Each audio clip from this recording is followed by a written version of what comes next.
allegiance. Pledge allegiance to the flag of the United States of America, to the republic for which it stands, one nation, under God, indivisible, with liberty and justice for all.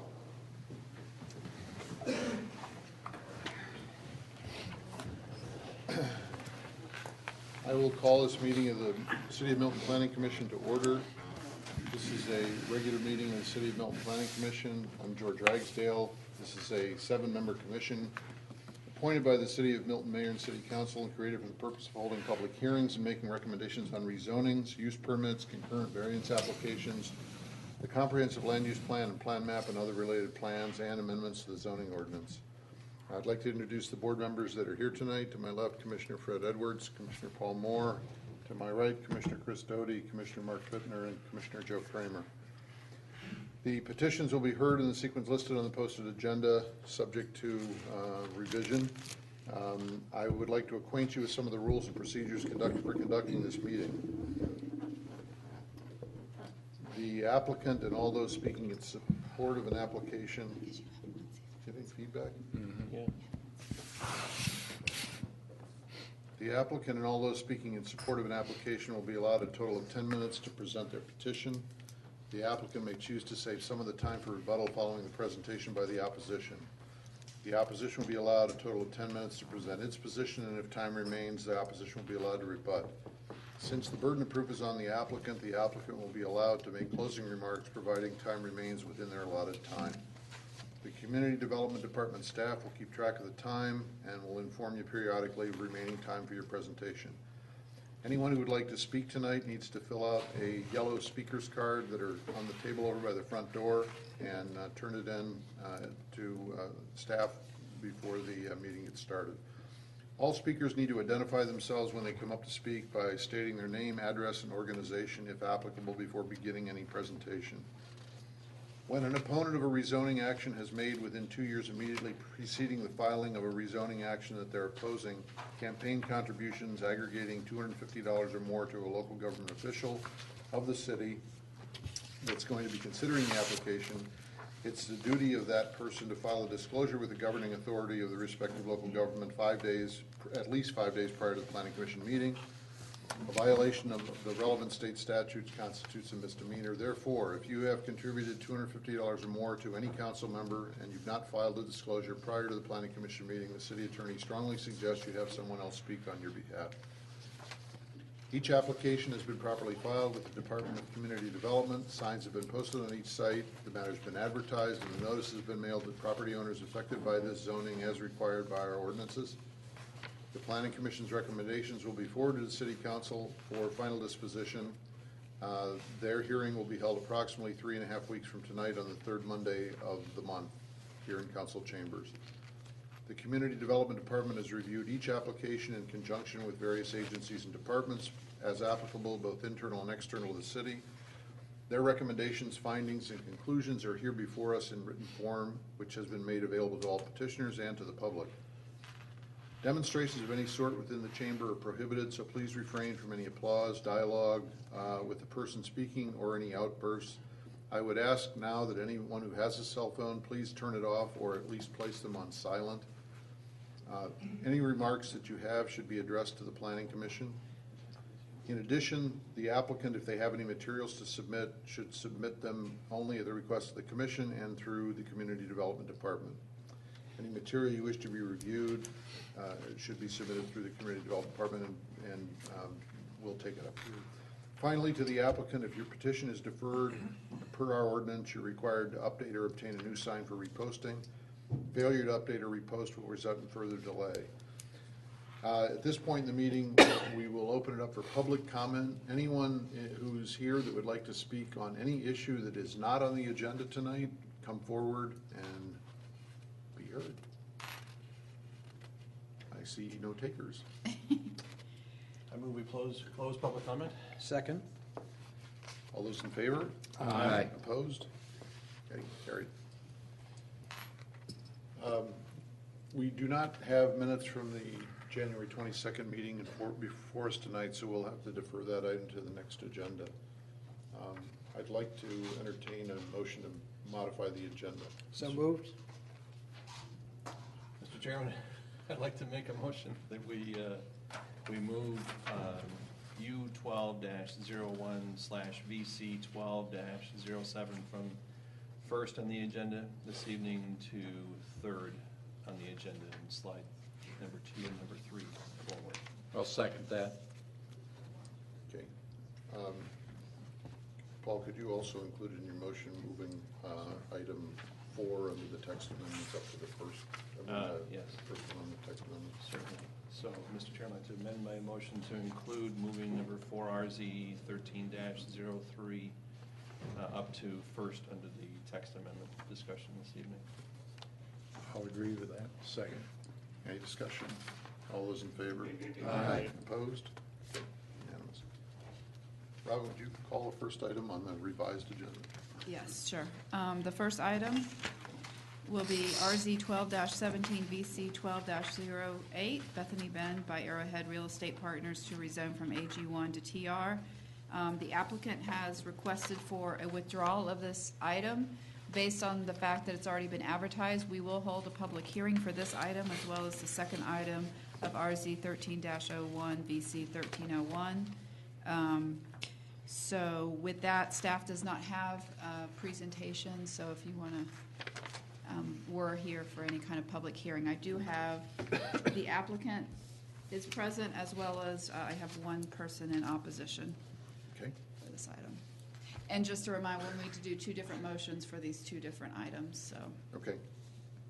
The first, the applicant is Curtis Hicks. Curtis Hicks, 8647 Ellard Drive, Roswell, Georgia. As Robin stated, we have requested through the staff to allow us to withdraw this application without prejudice so that we can, for the benefit of the landowner, we can refile at a later date if we can find a plan that we think makes more sense based on, and so we're just asking to withdraw so that we can refile at a later date. Okay. The only other card I have is from Dot Blair. If there's anybody else, please bring it up if you want to speak on this item. But Dot, you can come up.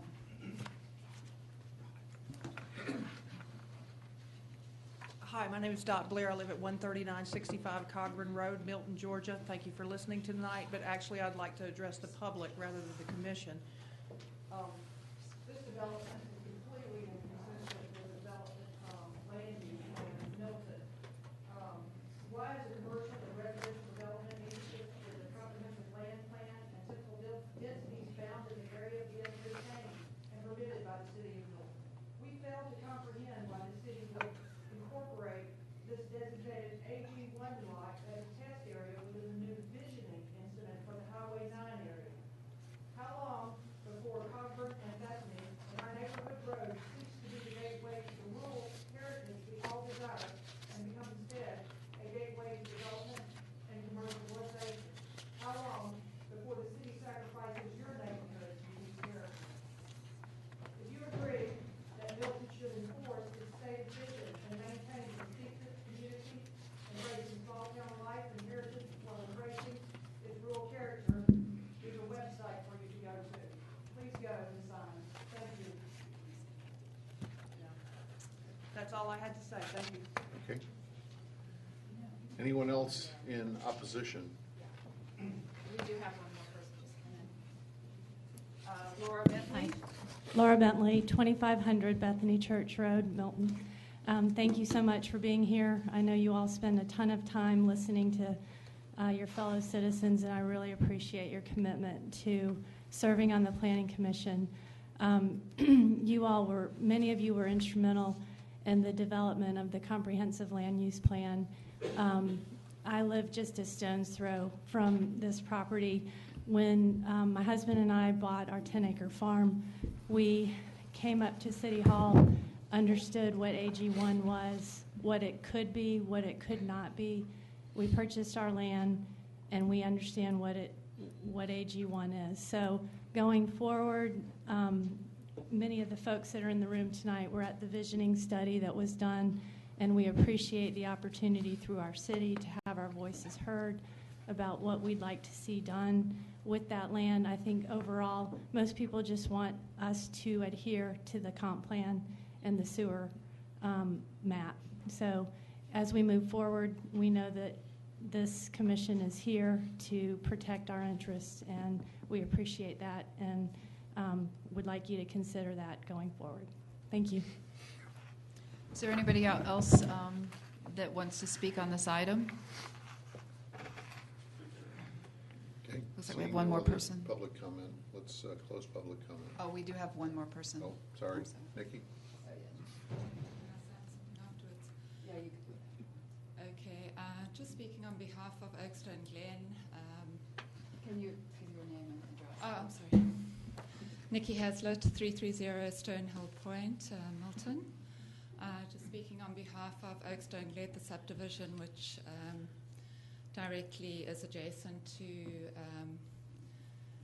the proposed development, and just very briefly saying that we are very much opposed to the subdivision, at least to this development, and specifically for what it brings in terms of the density, what it does to the rezoning, and also the fear that we have of sewer going down Bethany Bend and into Cogburn. We all live in this area because of the rural nature and the heritage of it, and that is what we were hoping that the Milton Council would maintain and sustain. And yeah, just to say that we're opposed to it, and we're opposed to any sort of incorporation of the 9 acres into a Highway 9 rezoning visioning thing that the city is looking forward to as well. We want the city to do what they promised that they would do, and that is to protect our rural heritage, and we're in a subdivision and we would like to stay rural. Okay, thank you. I think that's it. Okay. We need a motion to close public comment. So moved. Second. Moved and seconded. Any discussion? All those in favor? Aye. Opposed? Okay. We need to have a motion to accept or not the motion to withdraw, or the request to withdraw. Does the applicant have anything else they want to say, or are they? Well, Curtis, do you have anything else that you want to say at this point? We just close public comment. Request that we are able to withdraw for the benefit of the property owners to see what we can do going forward. Thank you. I move that we accept the withdrawal of RZ 12-17, U 12-02, and VC 12-08, parts 1 through 4, all with withdrawal.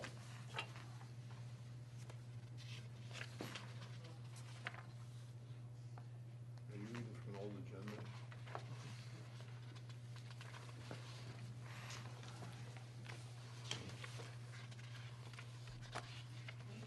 He's reading off of this. He's reading right here. That's the end of this. Okay. Is there a second? Second. All those in favor? Aye. Opposed? No discussion? All right, we need to handle the second one, Rob. Yes. RZ 13-01, BC 13-01, Bethany Bend and Cockburn Roads by Arrowhead Real Estate Partners LLC to rezone from AG1 to O&I. And again, the applicant is requesting a withdrawal. We don't have a presentation, but again, if there's anybody else who wants to speak as a public hearing, we'll allow that. Again, Curtis Hicks, 8647 Eller Drive, Roswell, Georgia, and again, as applicant for the development, we're requesting, respectfully requesting the ability to withdraw and to be able to refile later. Thank you. Anyone in opposition that wants to speak? Okay. Any motion to close public comment? Second. Moved by Commissioner Moore, and seconded by Commissioner Edwards. All those in favor? Aye. Opposed? Any discussion with respect to this withdrawal? We need a motion to I accept. just have one question Sure. for staff. When the visioning study was contemplated, was this parcel a part of the initial plan, or was it added at a later date? When you speak of the visioning, do you mean the LCI plan? Well, the community is referencing the visioning. Highway 9 North. 9 North. Right. It was added at the very beginning because we felt that if the zoning didn't go through or something happened, that we needed to have an avenue by which we could bring in the neighbors and the landowner to try and work out Okay. some type of solution. That's exactly why I was asking, is I wanted to make sure that the visioning study does go to make significant effort to include the surrounding community that has, shown up on repeated occasions to express their concerns over the development. And, we're asking the community again to invest a significant amount of time over the length of the process, and that those processes are, typically pretty efficient in terms of the meetings, but they go on over an extended period of time to make sure we've taken into consideration all of the things that the city wants to look at, the community, the development community, the business community, future development I guess there's the business community. And I just find it not in the best interest of all of our concerned citizens that we have to keep asking them to parade up in front of us time and time again over the same issues. So I would hope that this particular visioning study would ensure that we give them ample opportunity to give their input, but not necessarily go on for an extended period of time where they have to feel like if they don't show, they miss a single meeting, that they're going to get steamrolled over. And I'm just speak on behalf of the community in that regard. I think, Paul's comment raises a good point. I mean, I think, just so there's no misunderstanding, the application, the effect of withdrawing the application will mean that when it is resubmitted, it will be subject to the visioning study. Whereas right now, it would not be subject to the visioning study. So just to make that clear. So, there's a motion on the floor. Any more discussion? All those in favor? Aye. Opposed? I'm sorry, who made the motion to withdraw? Well, That was to Brad close seconded. public hearing, I thought. Or did you do it again? I'm Yeah, sorry. we did it again. Same. Oh, Paul, again, okay.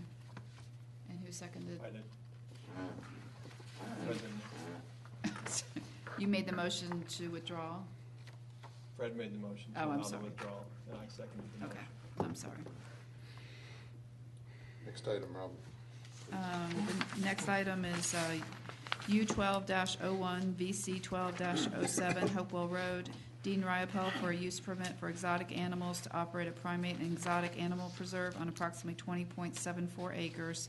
A two-part concurrent variance, one, not to plant to buffer standards for a width of 75 feet along the east property, section 64-1141 3B.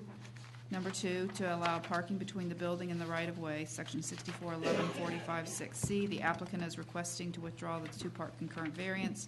This item was deferred at the January 22nd, 2013 Planning Commission meeting.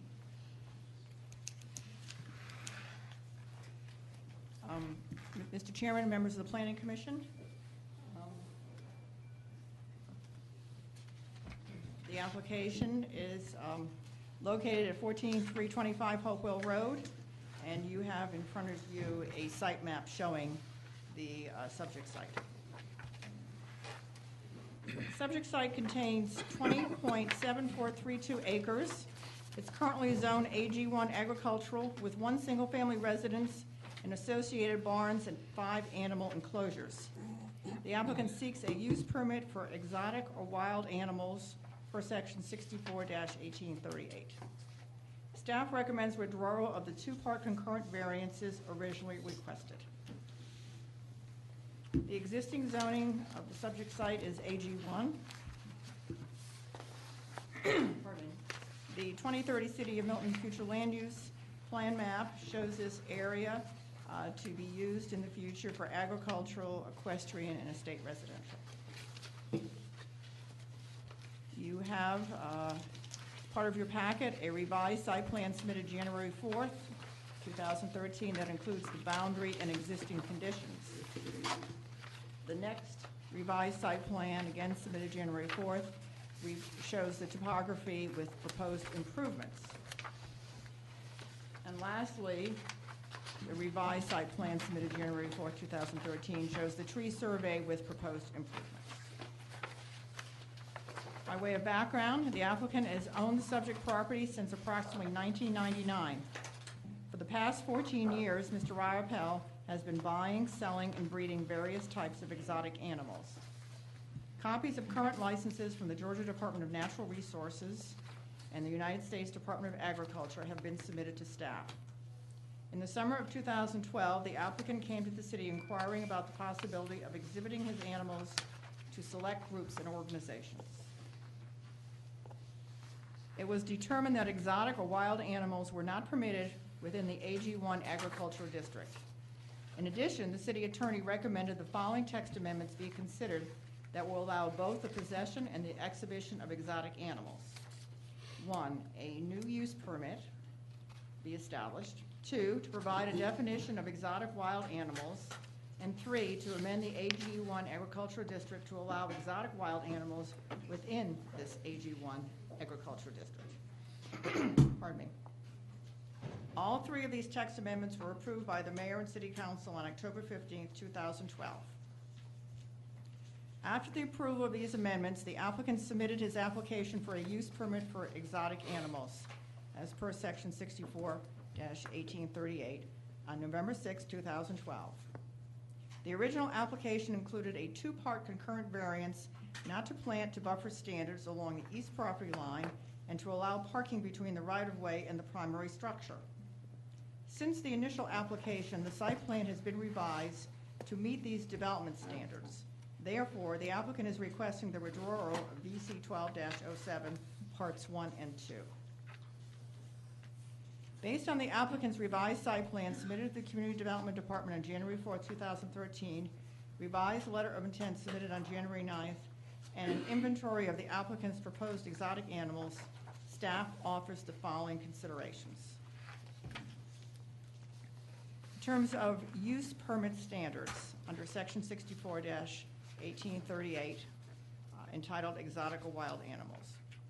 Pursuant to this section, exhibition or display of exotic or wild animals solely for education purposes or keeping, rehabilitation, or maintaining exotic or wild animals pursuant to a valid, current, state-issued wild animal license or wildlife exhibition permit shall be allowed only with a use permit issued in compliance with the development standards set forth in this section specifically, pursuant to the zoning ordinance generally. In the event of conflict, the terms of this section shall prevail. Requirements. The requirements include that the site be in an AG1 district, that the appropriate license from the U.S. Department of Agriculture, Animal and Plant Health Inspection Service be obtained, or documentation provided that the applicant is exempt from the USDA Animal and Plant Health Inspection Service requirements. C, that a U.S. Fish and Wildlife Service permit for special purpose possession, if exhibiting or dealing birds regulated by the U.S. Fish and Wildlife Service, be obtained. Also, should be obtained the necessary permits from the Georgia Department of Natural Resources Wildlife Resources Division. Should be noted that current valid licenses from the USDA and Georgia DNR have been provided to the Community Development Department. In terms of standards, the applicant essentially meets the standards, and let me go through them. A, minimum lot size shall be 10 acres. This is in compliance. The acreage size is 20.7432 acres. B, permitted curb cut access shall not be from a local street. This is also in compliance since Hopewell Road is a minor arterial. C, all activity areas, including parking, structures, areas where animals are housed or grazed, shall be set back a minimum of 100 feet from all property lines. This is in compliance. D, a maximum continuous sound level of 60 dBA and a maximum peak sound level of 75 dBA shall not be exceeded at property lines or adjacent residential districts or AG1 districts used for single-family dwellings. This is in compliance. E, the site shall be open to visitation by the general public only from 7:30 a.m. to 7:30 p.m. There were no times indicated, but the applicant must comply with the standard. F, if located adjacent to any residential district or an AG1 district used for single-family dwellings, the minimum buffers and landscape strips required for the Northwest Fulton Overlay District as specified in section 64-1141 of this zoning ordinance shall be required. The application is in compliance. G, sanitary facilities or trash receptacles shall be located a minimum of 100 feet from a property line of any residential district and/or AG1 district used for single-family dwellings. Staff notes that the site plan does not indicate the location of trash receptacles. Staff notes that the location must be a minimum of 100 feet from all property lines. The proposed public bathroom is in compliance. H, applicant shall inform the Director of Community Development in writing of the number and types of animals to be housed on the subject property and any changes thereto based on a schedule determined and agreed to as part of the use permit.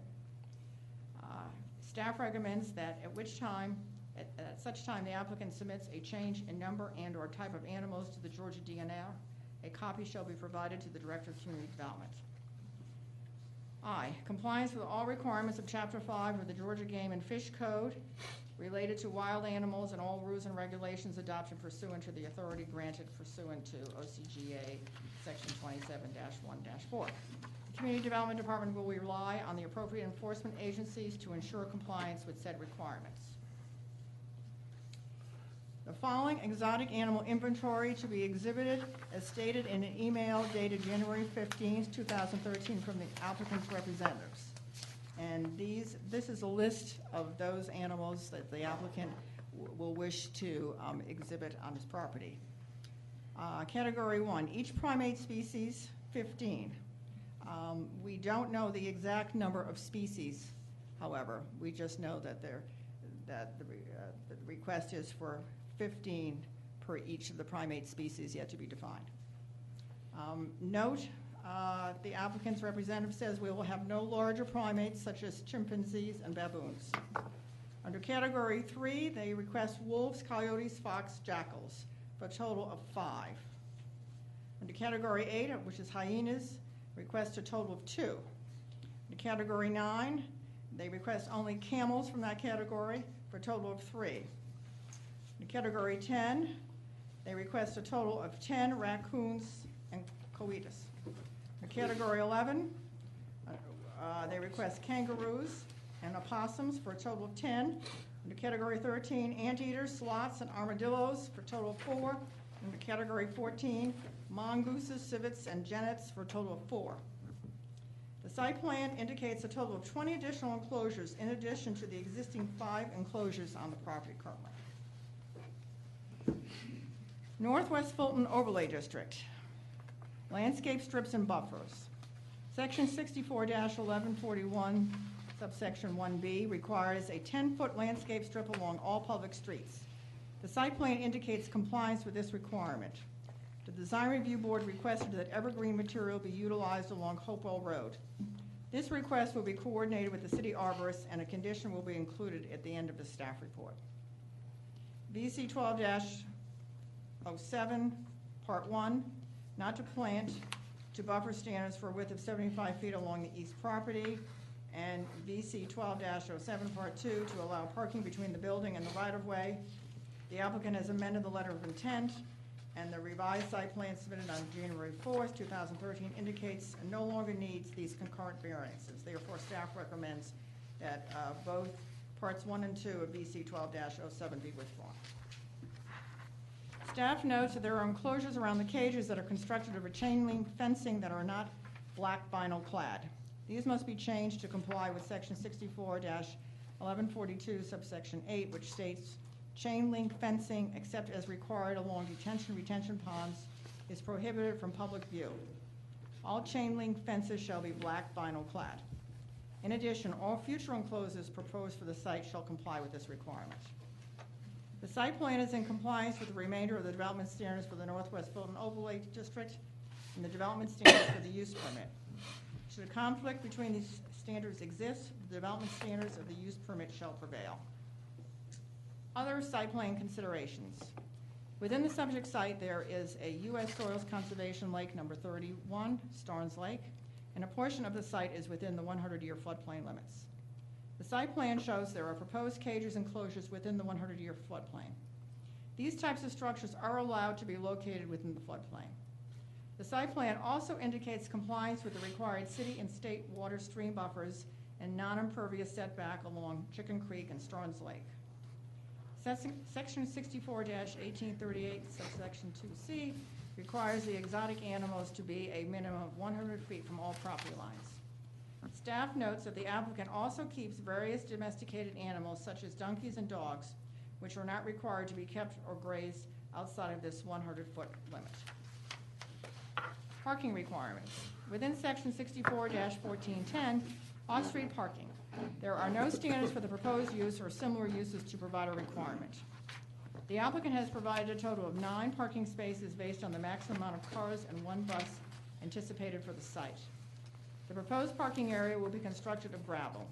Staff notes that a minimum of 1 parking space shall be designated as handicapped. Periphery fencing. The site plan indicates a wood/woven wire fence around the entire property except where it adjoins Starnes Lake. Staff notes that pursuant to V12-08, the Board of Zoning Appeals approved a primary variance on July 7, 2012 to allow the height of a 5-board fence to increase to 72 inches adjacent to a public street. Public involvement. On November 28, 2012, the applicant was present at the Community Zoning Information Meeting held at the Milton City Hall.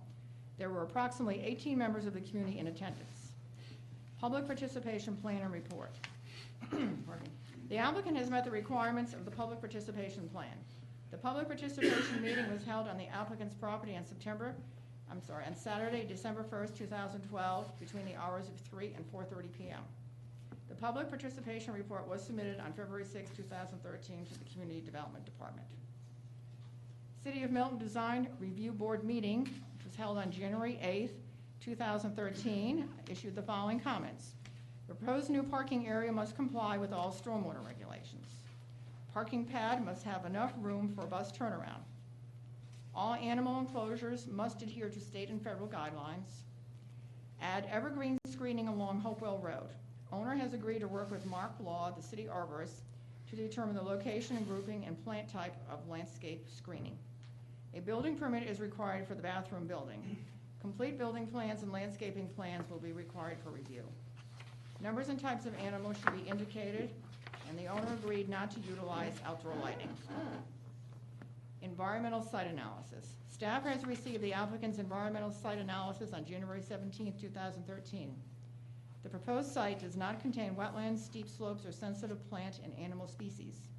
The southern property line is bound by Chicken Creek, which is a state water, as well as Starnes Lake, which is a U.S. Soils Conservation Lake.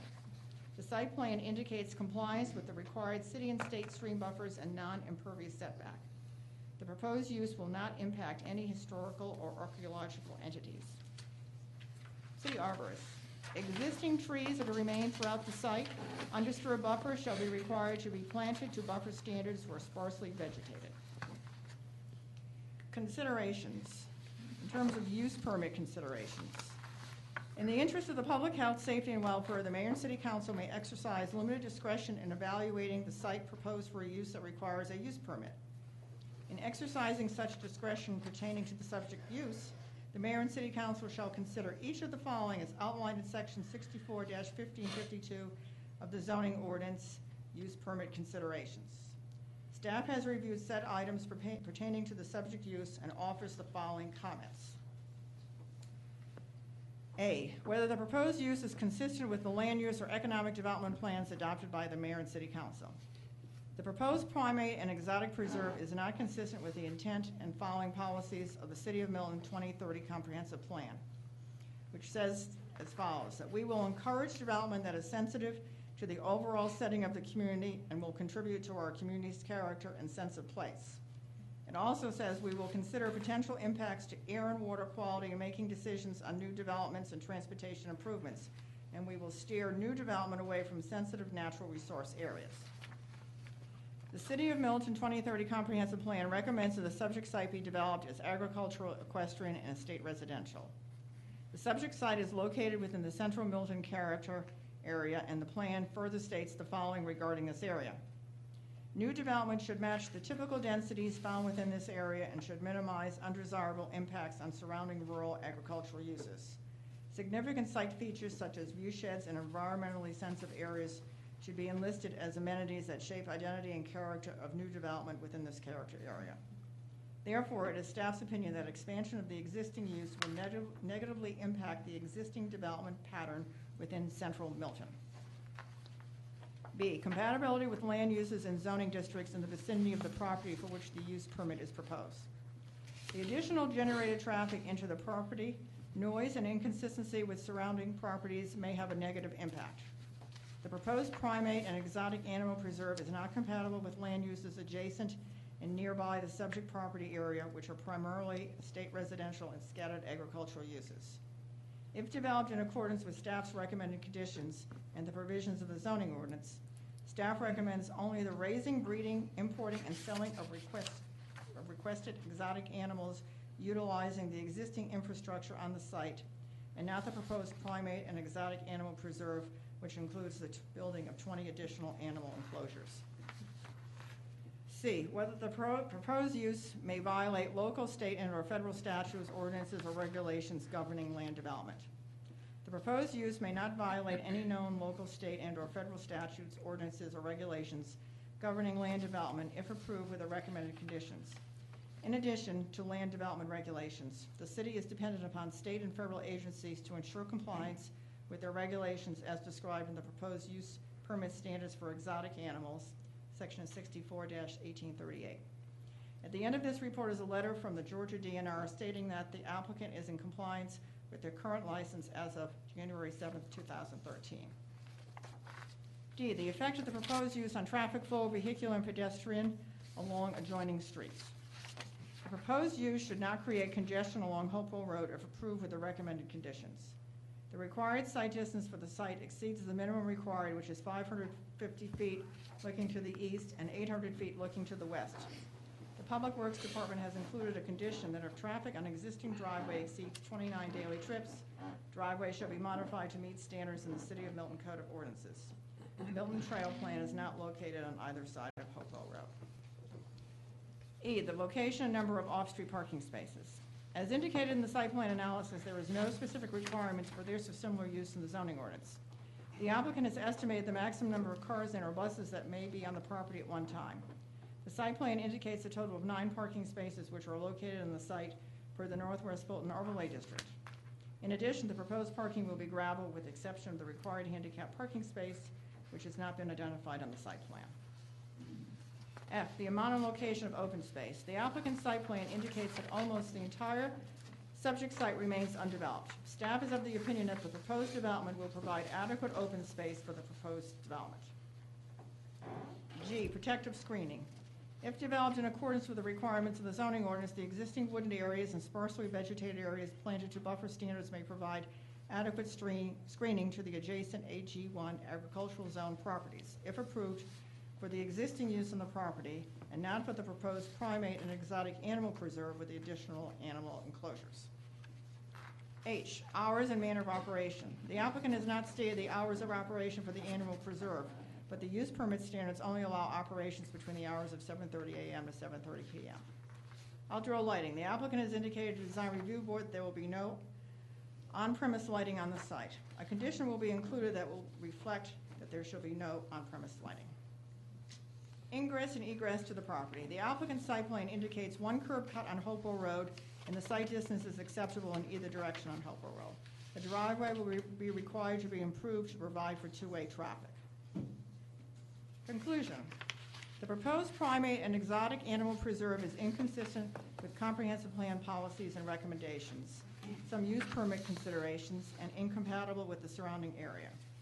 Therefore, staff recommends that the subject site be developed with the existing condition of 5 animal enclosures and other associated structures currently utilized on the site to house the current licensed inventory of animals by the Georgia Department of Natural Resources, last amended on 12/3/12.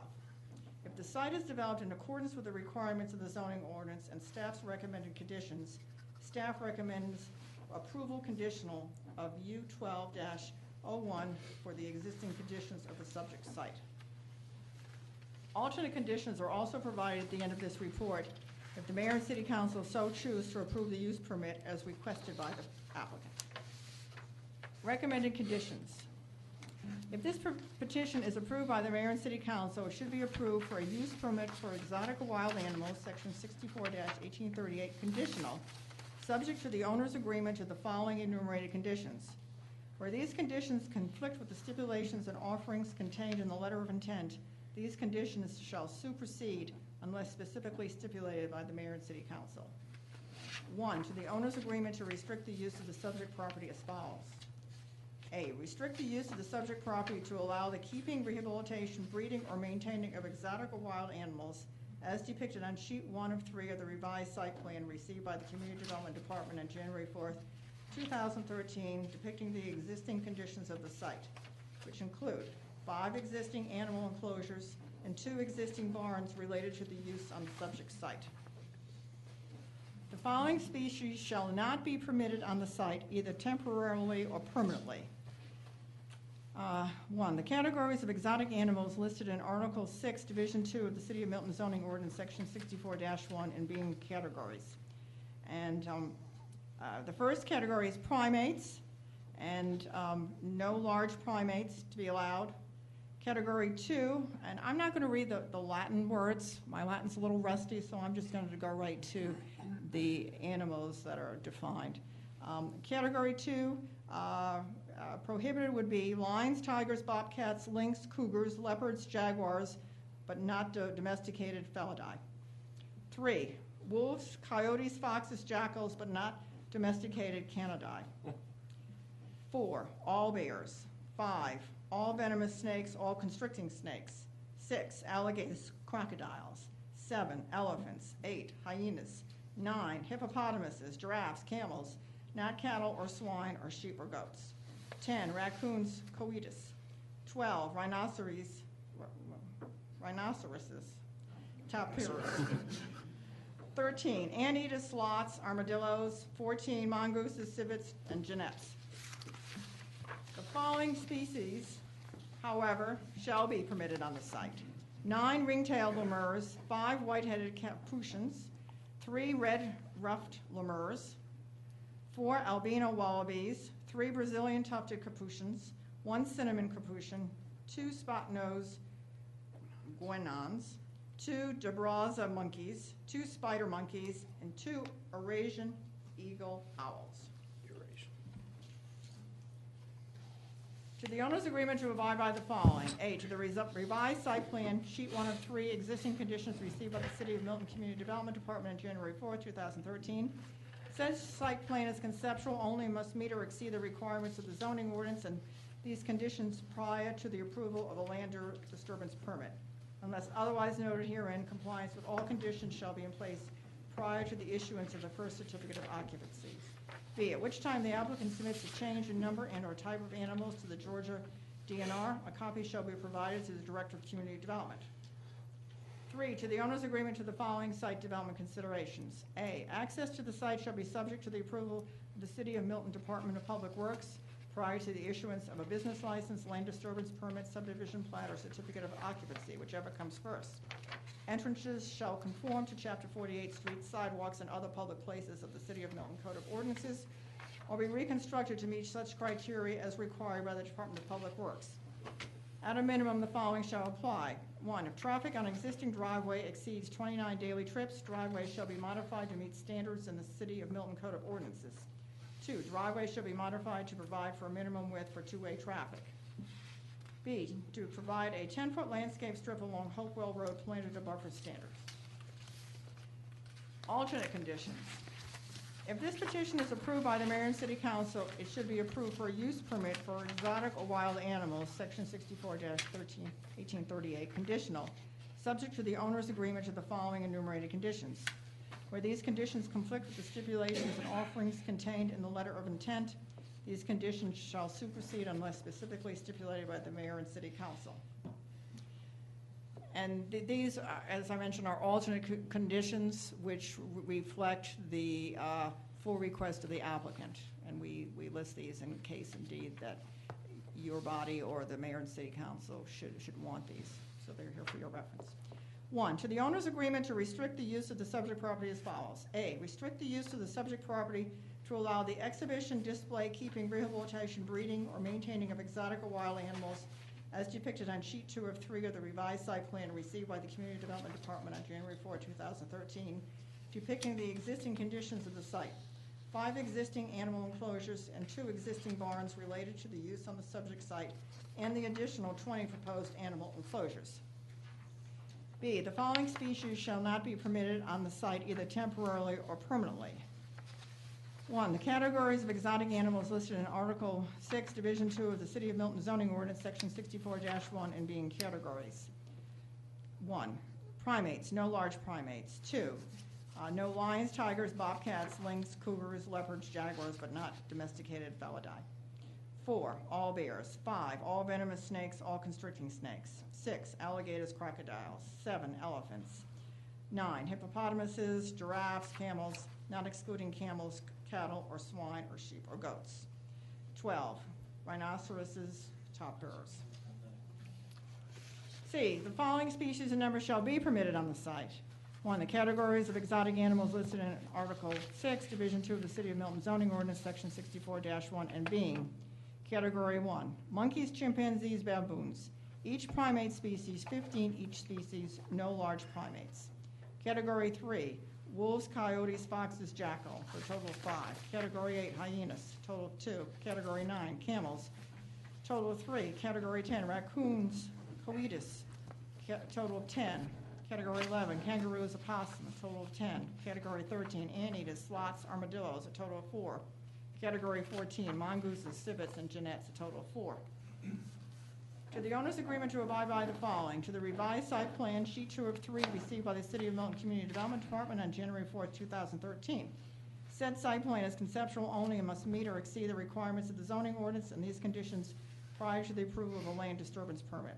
Unless otherwise noted herein, compliance with all conditions shall be in place prior to the issuance of the first certificate of occupancy. B, at which time the applicant submits a change in number and/or types of animals to the Georgia DNR, a copy shall be provided to the Director of Community Development. 3, to the owner's agreement to the following site development considerations. Access to the site shall be subject to the approval of the City of Milton Department of Public Works prior to the issuance of a business license, land disturbance permit, subdivision plat, or certificate of occupancy, whichever comes first.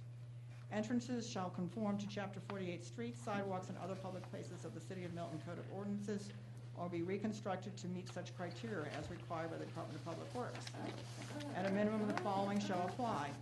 1, if traffic on existing driveway exceeds 29 daily trips, driveway shall be modified to meet standards in the City of Milton Code of Ordinances. 2, driveway shall be modified to provide for a minimum width for two-way traffic. B, to provide a 10-foot landscape strip along Hopewell Road planted to buffer standards. And that is my report. Thank you, Kevin. Thanks, Kevin. Everyone's was very patient. Thank you very much. Okay. We'll open it for public comment. Is the applicant here, would like to speak? Yes, Mr. Rollator's here, and I just want to see if there was anybody else who needed to submit some cards. If anyone would like to speak, they need to submit a yellow card, please. I guess that's it.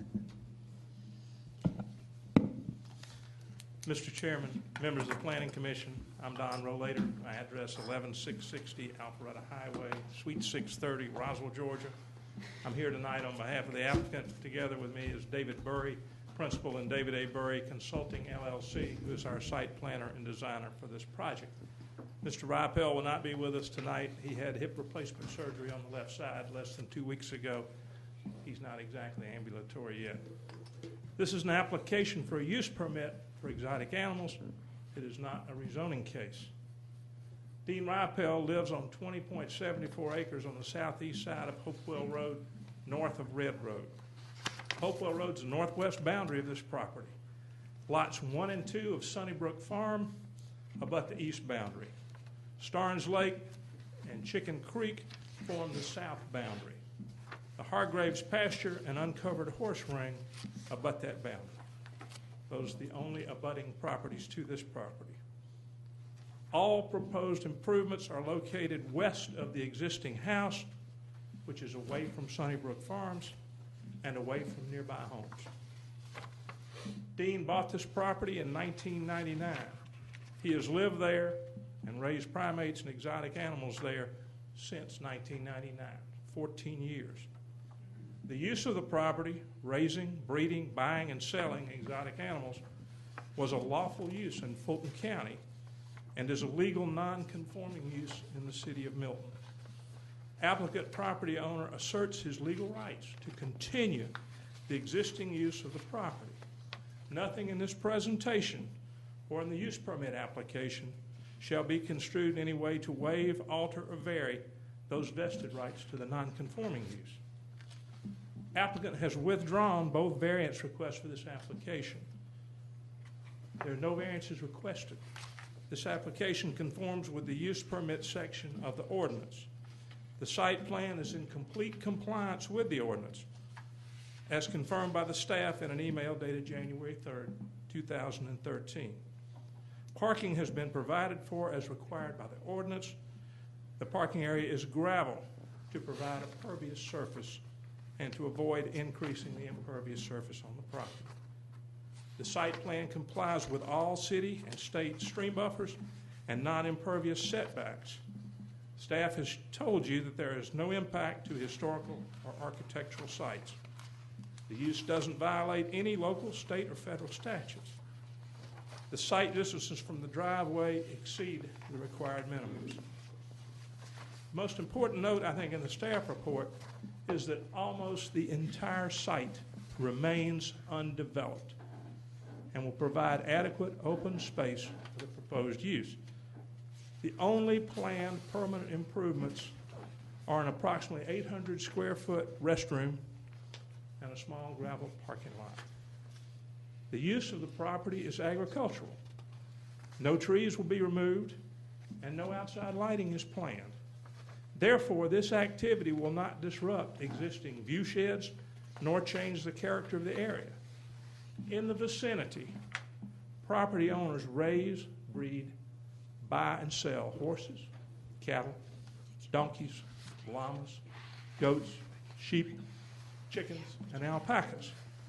If those uses are in compliance with the comprehensive plan, so is this use. Applicant has had the opportunity to look at the conditions and to review them, and would state to you that the proposed staff conditions recommended are not acceptable. They also make some notations that are not correct. There are 11 enclosures on the property, not 5. If we accepted the basic inventory that exists now, we would immediately be in violation. One of the wallabies has had a little pink nose peek out of its pocket in the last week, so now we already have one more wallaby that will be permitted under those.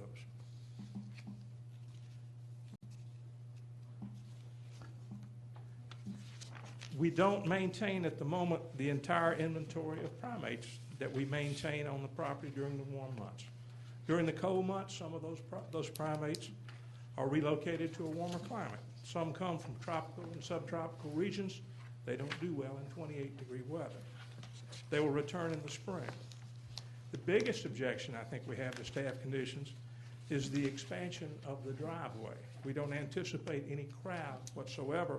Anything we do to the property that disrupts more of the land causes an invasion of the view and an impact upon the land. I think unless there's an extreme change in what goes on the property, the driveway is best left as it is, which supports an agricultural and residential use of the property. There is hope for the alternate conditions. If we do not have to expand the driveway, unless there's a real need to do so, those conditions will probably work. I would appreciate your considering and recommending the alternate provisions to the City Council of the City of Milton. I thank you for your time. Reserve our remaining time for rebuttal, 10 minutes each side. Thank you. Anyone else here that would like to speak in favor of the application? Okay. Anybody would like to speak in opposition? Remember that you have 10 minutes as a group. So for anybody that wants to speak, turn in a card and plan your time accordingly. Our first speaker is Amy Stepanich.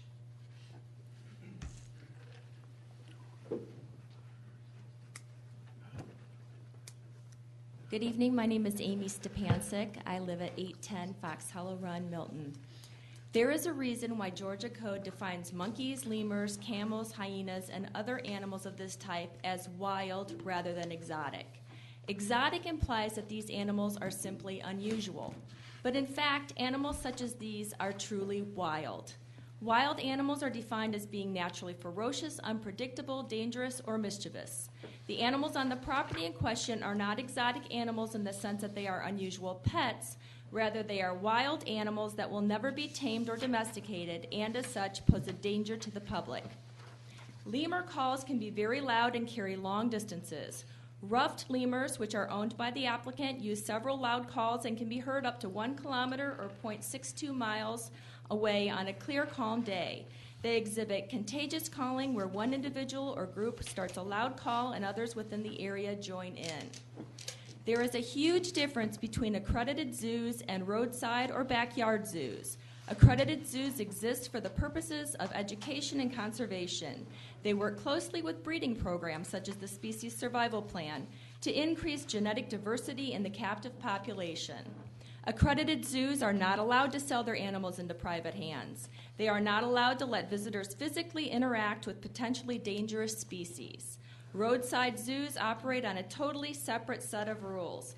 They exist for the sole purpose of entertaining human curiosity. They are allowed to sell and trade their charges into private hands. The roadside zoo is an amateur facility that lacks trained animal care staff, proper funding, and established safety practices and emergency protocols. Zoonotic disease is an infectious disease that is transmitted from non-human animals to humans. According to the Centers for Disease Control, diseases that can spread from monkeys to humans include but are not limited to Ebola, herpes B, monkeypox, yellow fever, SIV, which is the virus believed to have crossed from monkeys to humans to create HIV, and tuberculosis. The applicant's current and proposed animals are species known to be reservoir hosts for several zoonotic diseases. The bubonic plague is a zoonosis spread by the Yersinia bacteria. This might seem like an unlikely and hysterical example. However, one of the applicant's capuchin monkeys became sick and was diagnosed by the University of Georgia as having a Yersinia bacterial infection. One species he doesn't currently have, but is said he will obtain for the zoo, the civet, is known to be a reservoir host for SARS. Disease organisms caused by poor hygiene and improper disposal of contaminated feces can persist in the environment for long periods of time and may pose serious threats to humans. Members of the Planning Commission have received a letter from Milton Grows Green, the city's Environmental Sustainability Committee, which expresses concerns regarding the environmental issues raised by this proposal. The letter states that the proximity of animals in animal cages to Chicken Creek and within the flood zone could pose serious environmental issues, including a deterioration of water quality. We also have concerns that this applicant has a history of noncompliance. For example, he is required to notify the Georgia Department of Natural Resources within 24 hours of an escape. We are aware of 2 escapes. We know that one escaped monkey ended up wreaking havoc in a neighbor's basement. An escaped wallaby wandered into a neighbor's yard and was killed by dogs. However, DNR has no record of any escapes at all. In addition, Mr. Riopel has requested a variance from the city to put up a 6-foot fence along the right-of-way. He argued in his petition that the USDA requires such a perimeter fence. He received approval from the city July of 2012, yet to this date, the fence has still not been erected. The City of Milton may believe that since the Georgia DNR and the USDA are responsible for issuing the permits for these animals, that they would also provide adequate oversight to ensure the safety of the community. However, the Georgia DNR is understaffed and overwhelmed by their responsibilities overseeing states' parks and issuing hunting and fishing licenses. The USDA is charged with keeping our nation's food supply safe. The truth of the matter is that both agencies have missions that have much higher priorities than supervising this facility. In the event of an emergency, first responders from Milton will be called to deal with the situation. Milton will be the first line of defense for its citizens. In the event of emergency that results in personal injury or property damage, Milton may have legal liability. For all of these reasons, we ask you to deny this use permit request. Thank you for your time. Okay. The next speaker is Kay Norvell.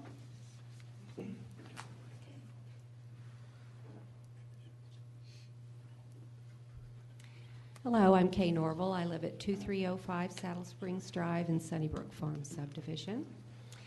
And I would like to pose a question concerning the noise level as stated in the staff recommendations that were just read. And I'm wondering, how do you know that Dean is in compliance with a noise level of 60 decibels? Did you know that 60 decibels is a normal voice level? 70 decibels is a vacuum? And I don't know about you, but I can't hear my neighbor's vacuum when she's vacuuming next door to me, but I can certainly hear these monkeys, and I live 4 doors down. So I would like to pose a question: has there been a certified noise monitoring consultant contacted to do a study? I think it would be very, those of us that live in Sunnybrook Farms and the surrounding areas can definitely hear those monkeys. And also, if you recommend approval of this use permit, we have, I think, submitted to you a petition with over 424 signatures, 379 which are from Milton. You will be placing the desire of one individual over the needs of an entire community. Many of the signers of our petition opposing this zoo posted comments expressing concern about safety, noise, traffic, decreased property values, and water contamination. I thought you needed to hear a few of their pleas. A comment from a vet: one of his monkeys entered my basement and made a mess, and that same monkey ended up dying of a Yersinia infection. As a vet and neighbor, I find this inappropriate, unacceptable to the safety of our neighborhood. Another comment: this situation can be dangerous since primates carry diseases that can be passed on to humans, and many of these wild animals are dangerous, unable to domesticate. And over, many people commented with this: please do not let this happen in our community. And I can't believe the City of Milton would allow this to occur. Please respect the wishes of your community members and vote against this proposal. Another: my uncle had a monkey when he was younger, and it attacked him and my father. These are not pets. They are dangerous for our city. It's scary to think that no one caring for these animals has had any training. Let's protect our city and say no to the zoo. Another: we built our home in this quiet rural neighborhood 25 years ago. It was about a quarter-mile easy walking distance from the proposed preserve. We rely on our elected officials to protect the way of life we chose and our property values. We oppose adding wild animals, their noise, smell, and traffic to our community. Another: the escape-proof housing is my greatest concern, since the University of Georgia, a better equipped than the subject individual, could not contain their wild animals and had an escaped primate. If allowed, and there is an incident, the city would be a named party to a lawsuit, since they allowed the facility to be upgraded to a zoo. Another: as a realtor, I can tell you that it would not only degrade this beautiful area of horse farms and high-end homes, but would more than likely devalue the properties of Milton. Most of us who live here do so because of the peaceful, quiet bedroom community that Milton has to offer. You have 2 minutes. Wild animals near our homes is a recipe for danger. The odor of wolves, coyotes, hyenas has been shown to contribute to the stress and increased heart rate in horses. Also, these same odors from captive coyotes may attract more wild coyotes to our area. And finally, one comment which I found was a little bit of humor, but might become possible if we allow this zoo. Since we are moving from horse country to a primate and exotic animal range, I would like an elephant and a giraffe to roam my acreage, in addition to a rhinoceros to enjoy the lake. And while we're at it, can I throw in a couple of crocs? Why not? Not that much different than what's being asked for here. We implore the Planning Commission to consider the pleas of over 400 tax-paying and voting residents of Milton and deny this roadside zoo. Thank you. We have one more comment from Carrie Moss.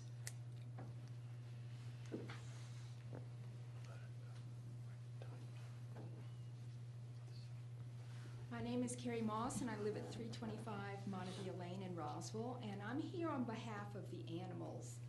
I'm a registered nurse and spent many years acquiring formal, specialized knowledge of nursing and had to pass a national board exam in order to earn the privilege of caring for human beings. Bona fide zoos, like the Atlanta Zoo, employ persons who have formal, specialized knowledge of the care of exotic animals.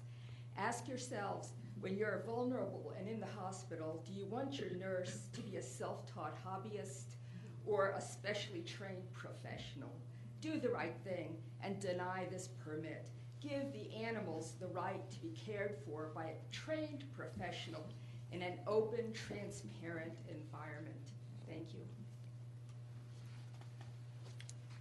I do not have any more cards. Anyone else that would like to speak in opposition? Okay, Mr. Rollator? You have 4 minutes left. I hope to not use it all. First comment I would make to you is that this operation is not a zoo, is not intended to be a zoo, has never been intended to be a zoo. There's no admission booth, there are no tickets sold. It would be a place where a primary school class or a senior group might come and observe exotic animals. The most particular proof I can give you that this application is harmless is history. Dean Rypel has raised these animals on this property since 1999. Not a single outbreak of any kind of infection. There's no issue with the quality of the creek that doesn't get affected by everybody else's horses, cows, sheep, and what have you. Not discounting the wild coyotes, the possums, the raccoons, and everything else that roams that countryside. Milton, by design, is a rural agricultural area, and it has animals. I think that Dean Rypel's ability with his animals is apparent from his 14-year history. There has been one escape, and it wasn't an escape. A federal inspector inspecting the facility let a monkey out. Luckily, when the monkey escaped, it went to Dr. Gaston's property next door. At the time, and for a considerable time afterward, Dr. Gaston was Dean Rypel's veterinarian. That's where the monkey went. Was there a report? Yes. The federal inspector was required to report it to the state DNR, which he did. It cost him his job. The DNR called Mr. Rypel the next day and confirmed the escape, and Mr. Rypel said that is correct. So there was a full and complete report issued. The other escape was not an escape. Some large animal came in the compound and killed a baby wallaby. It's a tragic thing, but it ripped its throat out. And then it carried it over a 4-foot fence, and it carried it up near the neighbor's dog pen. That's not an escape. That's a lost animal. I'm sorry for that. A wallaby has no ability to perform a vertical jump. They can move along pretty good in a straight line, but they don't fly, and they don't play basketball.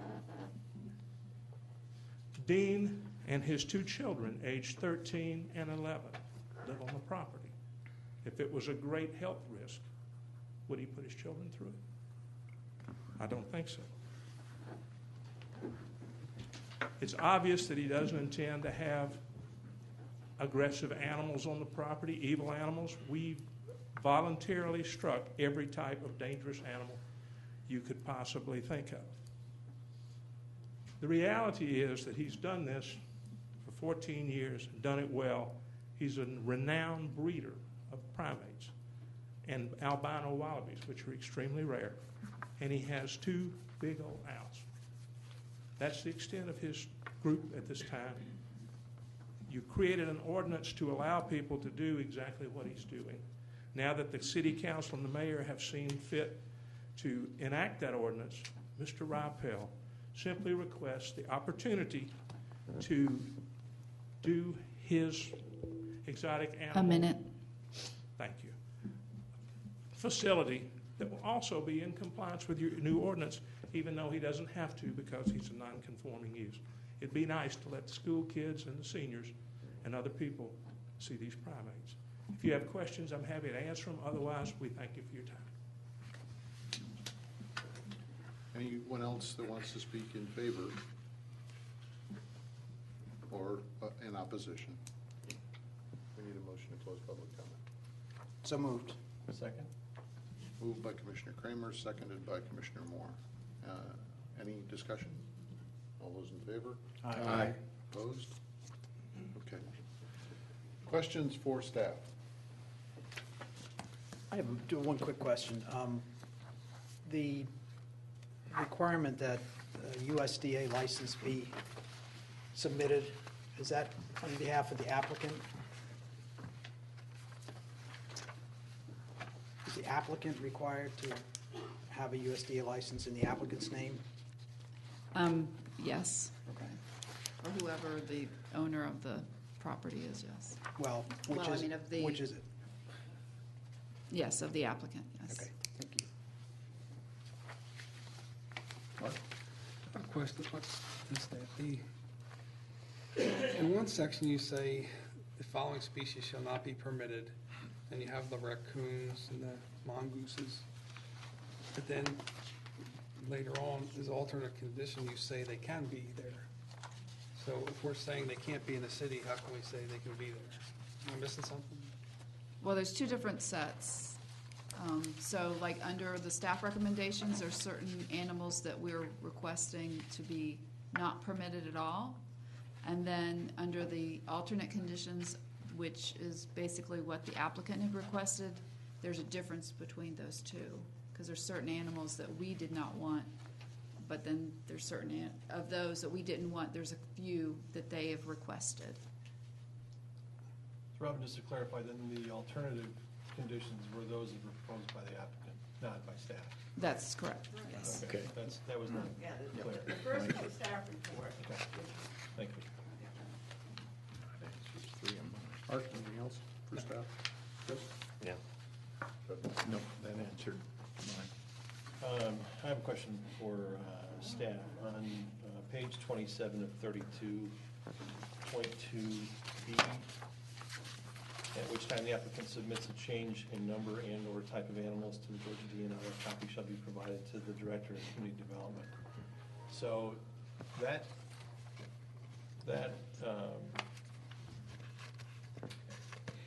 advisement of the Georgia DNR, or the request of the DNR, only requires an advisement to Milton. It doesn't necessarily require approval, correct? It's just an information. Even though we're in the conditions that we are being asked to consider, we are talking about a limitation of numbers. That's correct.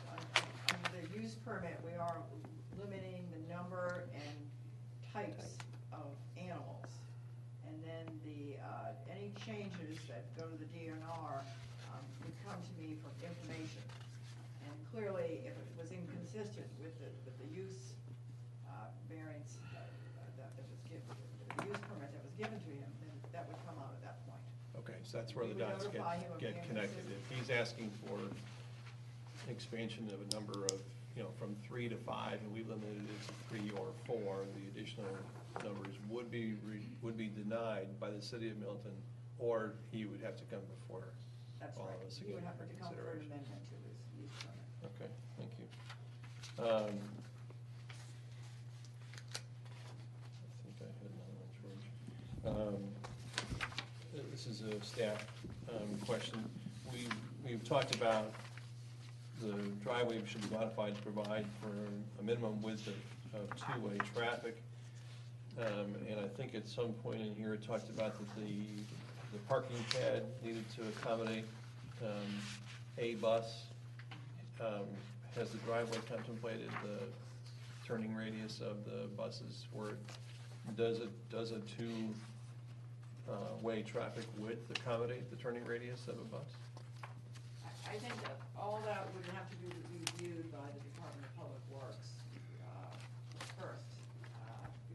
But it's a proposed condition that we're being asked to consider. I know we can change that, but Well, this has been reviewed by the Director of Public Works, and so, correct me if I'm wrong. Correct, it is. I mean, I can't answer that, whether they looked at a bus, a school bus, or a smaller bus to check it, but I think that they basically want the driveway to be upgraded to kind of a commercial grade so that there would be adequate space for coming in and out. So I can't specifically answer whether that was based on 2 buses or 2 cars, so.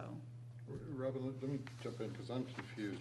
I understand the requirement with respect to the alternate conditions, but with respect to the recommended conditions, where the use would be limited to keeping, rehabbing, breeding, and maintaining, and it would not include showing, what's the need for the expanded driveway, bus access, et cetera? Yeah, but why is that why is that part of the recommended conditions if the use is restricted to keeping, rehab, breeding, and maintaining? Yeah, I mean, we can amend that to reflect that. That's not a problem. Okay.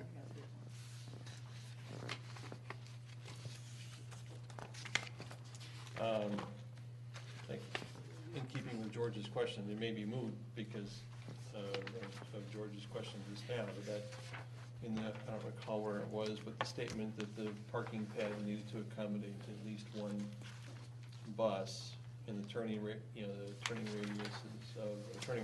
of that. I don't, what happens if a second bus shows up? And if this is a sort of a non-formal happenstance, environment where it's not formally a zoo, nobody's buying tickets and nobody's paying for admission, what's to prohibit him agreeing to today 1 bus, tomorrow a second bus, but tomorrow there's 2 buses and the next day there's 3? We haven't accommodated those kinds of variables in this consideration, I don't think, have we? I mean, maybe the applicants can address the bus and the parking pad because they calculated it based on the possible use of that, so. Okay, Mr. Rolette. Any attendance at the facility would be scheduled so that the applicant would control the number and the method by which they would arrive. So we could plan on him saying, sorry, 1 bus is all I can accommodate at any given time. That's correct. Thank you. Well, Mr. Rowlander's up there along the same line. You speak of a total of 9 parking spaces. If there were to be visitors, could you tell us how many employees are employed with this location? Yes, on a general basis, there are 3. 3? Yes, sir. Okay, so 3 out of the 9 would be really for Or they employee. can park at the carport beside the house, which is where they park today.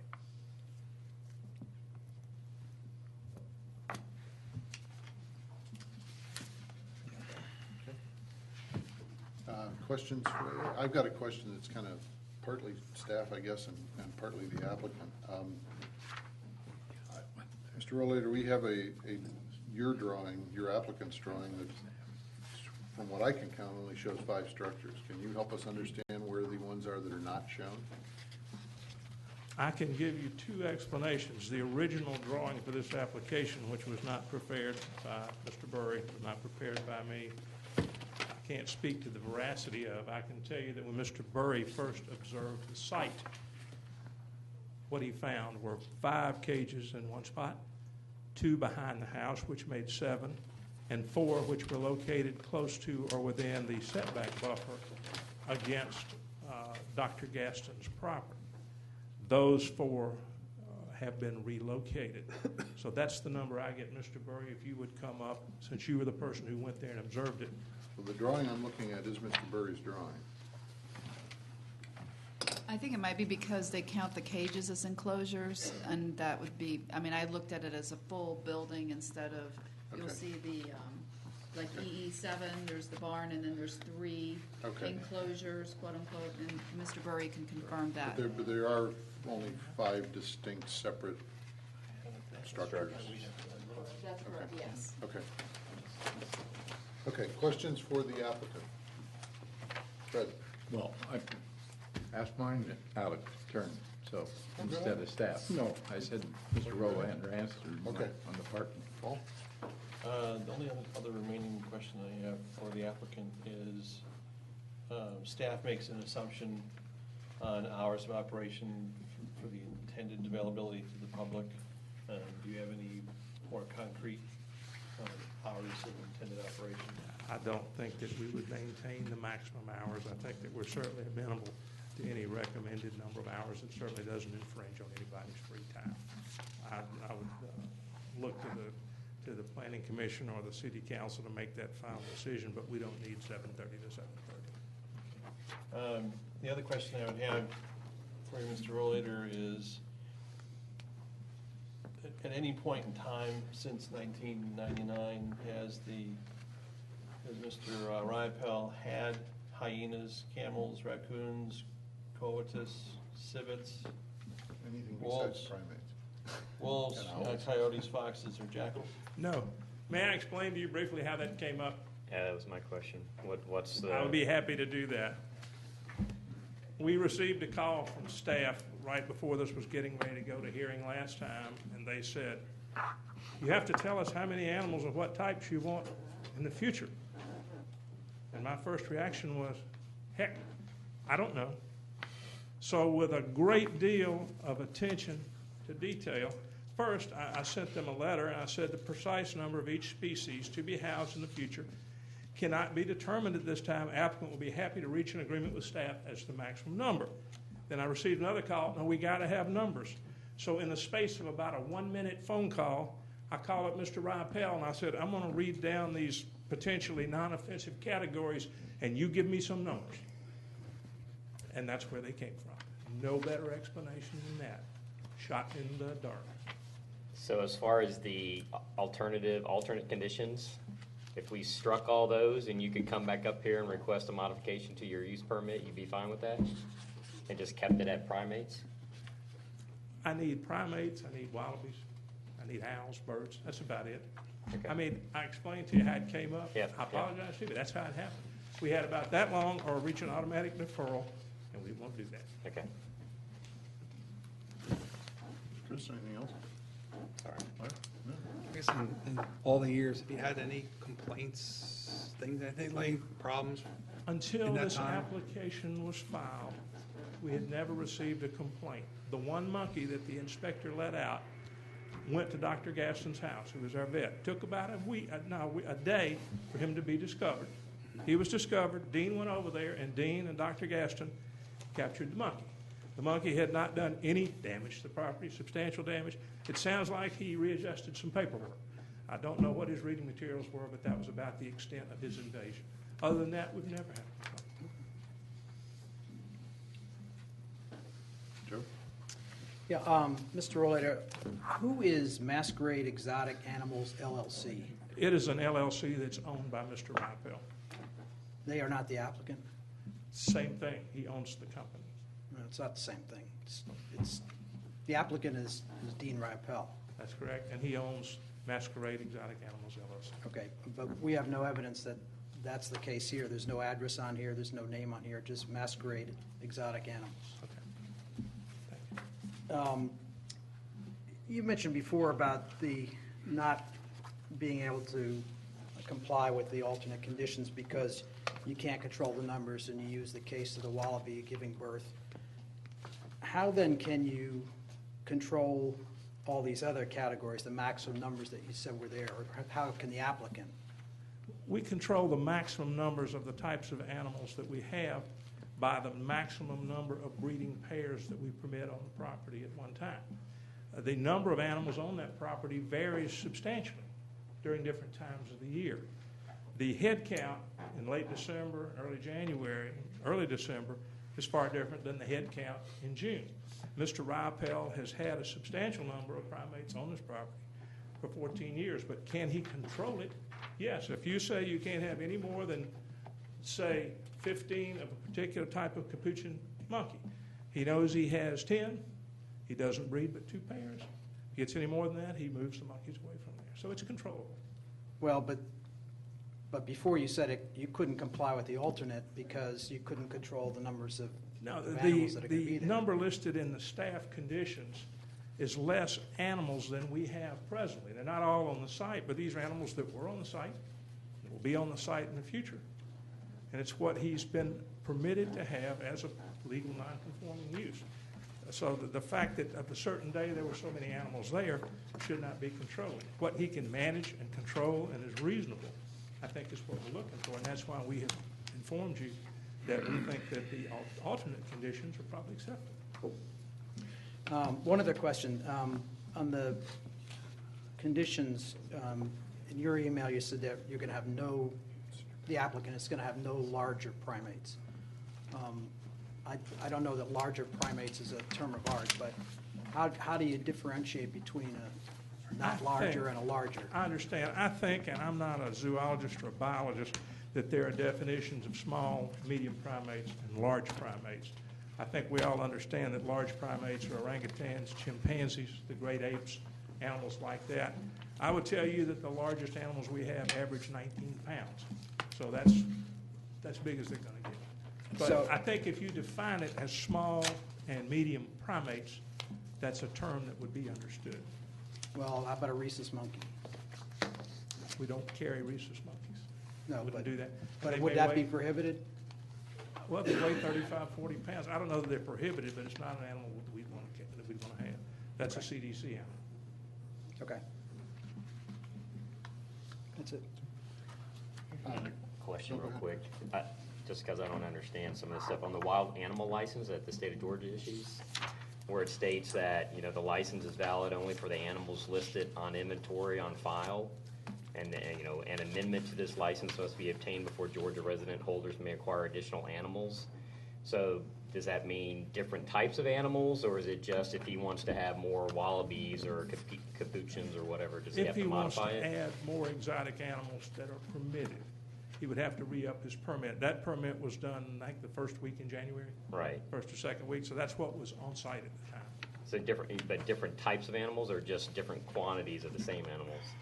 No, I think that it could be either. Okay. But you would control that by the species you permitted to be on the property. Okay. If I could take you back, and I don't know whether I can, but if you go back to December of 2006, what has changed on the property, if anything, since then? In terms of structures, or in terms of uses?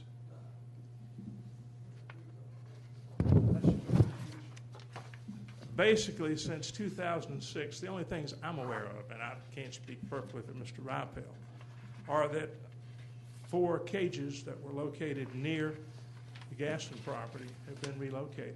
To my knowledge, I don't know what else has been done there. I suspect that what was there is still there. And what about the license requirements over that period of time? Has the license been maintained continuously since 1999? It's been maintained continuously since that time.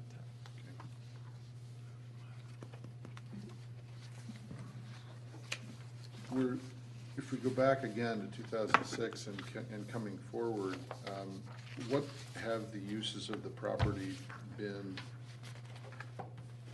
Let me ask the question differently. Has the property been used for anything, with respect to the animals, has it been used for anything other than keeping, rehabbing, breeding, or maintaining? Well, they have domestic animals as well, doggies, I'm chickens, referring only dogs. to the animals that are the subject of this use Breeding, permit. maintaining, I think you should add buying and selling to that, because I think that's part of it under the definition of Fulton County. But other than that, I can't think of any other uses, no. So buying and selling has taken place during this period of time? So would you repeat that again? As you say, buying and selling of the exotic animals has taken place from 2006 coming forward? That's my understanding. Does buying and selling require a business license? Yeah, yes, under our, yes, that any kind of change of money or business, unless it's a nonprofit, 501c3 or whatever it's called. Does Mr. Riopel have a business license? No, he does not. Okay. I don't have any other questions. Thank you. Thank you.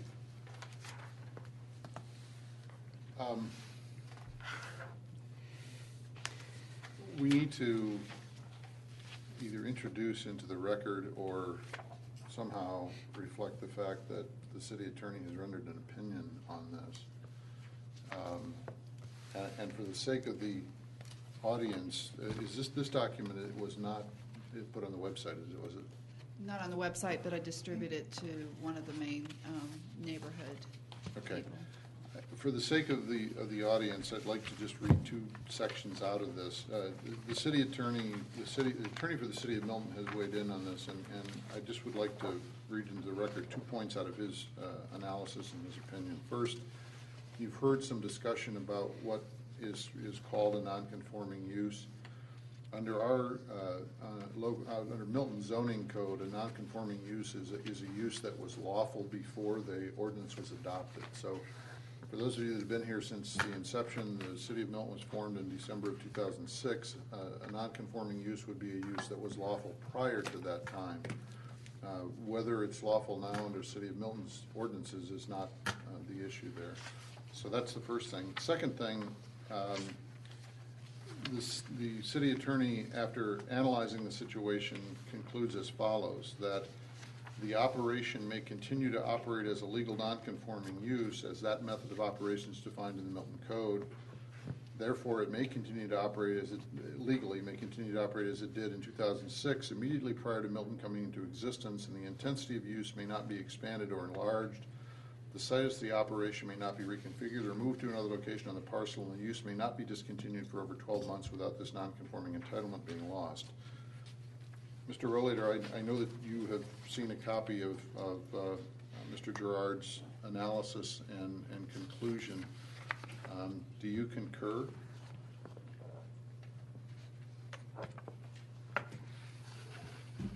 Yes, I concur that it is a legal nonconforming use. Do you concur with his conclusion about what that means with respect to the question that's before us tonight? I think it is a generally good statement of the law as it exists currently. Okay. Thank you. Thank you. Okay. Questions, comments? Would anyone like to make a motion?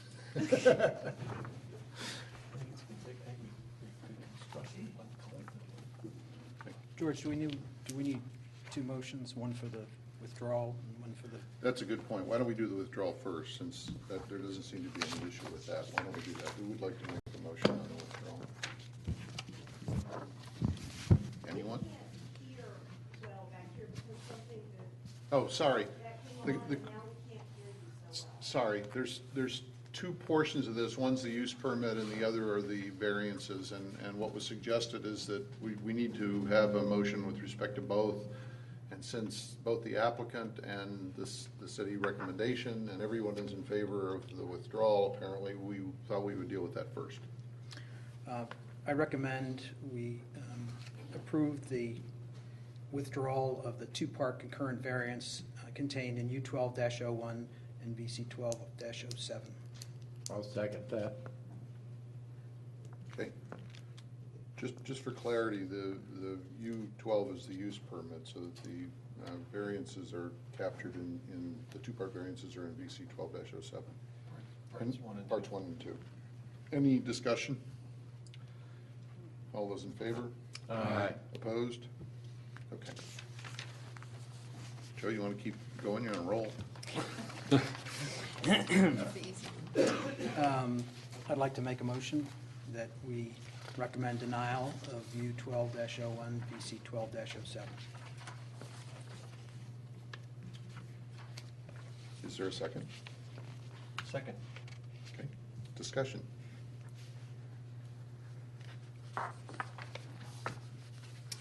Okay. Let's make sure we all understand what denial means, just so we're clear. I wasn't expecting that. Glad you're clarifying. But yeah, let's just make sure we understand what denial means. Given that the current use, given that the use up to and as of 2006 is defined as a legal non-conforming use, and that the use permit that's being requested is to expand that use. Well, that's one opinion, it's not. I mean, Sorry? Sorry, I was trying to avoid the feedback before. The opinion that our city attorney has rendered is that the current use is a legal non-conforming use that existed prior to the incorporation of the city of Milton. The use permit that's being requested is to expand that use by additional species, by additional structures, et cetera. And so, and Robin, Kathy, correct me if I'm wrong, in denying the use permit, we are not denying the use of the property the way it was used at the time the city was formed. We're allowing the city to, the owner to continue to use the property the way it was being used when the city was formed. All we're denying is the expansion of the use of that property as it's been requested. So that's what has been proposed, that's the motion. Any more discussion? Well, do you need a use permit if it truly is a non-conforming No. prior use? No. But they can't expand it. I mean, they can't do Right. exhibits Right. or any of the other things. To your point, they don't need a use permit, but they have asked So for a he use can permit. keep doing what he's doing today without expanding it. That is the city attorney's opinion, yes. Without a use permit. Correct. Now, that Even also though, limits- even though we require a use permit for anyone else. Correct. Okay. But that, aside from the number and type of animals, it also limits it to keeping, rehabbing, et cetera. It does not include buying and selling, and it does not include showing. Okay. I'm not sure I agree with that. Well, I'm only interpreting, or I'm only We're saying telling you. if it's a non-conforming previous use, and he's saying that his previous use has been, people have stopped by and looked at his animals before, just like he's talking about doing now. He's been buying and selling them. He didn't say that. I asked specifically what the other uses were, and what he said was the only one that wasn't listed was buying and selling. Okay, gotcha. And to that point, if he's buying and selling without a license, that's a different issue, so. But if buying and selling is an activity that is essential to his business, he can apply for a business license and then come before the appropriate assessment to determine whether or not he meets the parameters of a Milton City business license. Right. So we haven't denied him the opportunity to do that. No. I wasn't expecting the denial motion, to be honest with you, Joe. I was expecting we would craft something pretty complicated, and I think you've done a very efficient thing with what you've proposed. Thank you. Thank you. George, one more comment, if I may, and I hate to keep on bringing this up meeting after meeting, but just the issue of the documents that are being provided in the applications and the failure of the applicants many times to comply with the rules and of the department. Just in this last case, the USDA license, which is required for the application, in the applicant's name, and it's not. We have no idea who this license was issued to. And I'd have to ask the staff to pay attention to that, to make sure we're not taking documents that don't comply with the rules.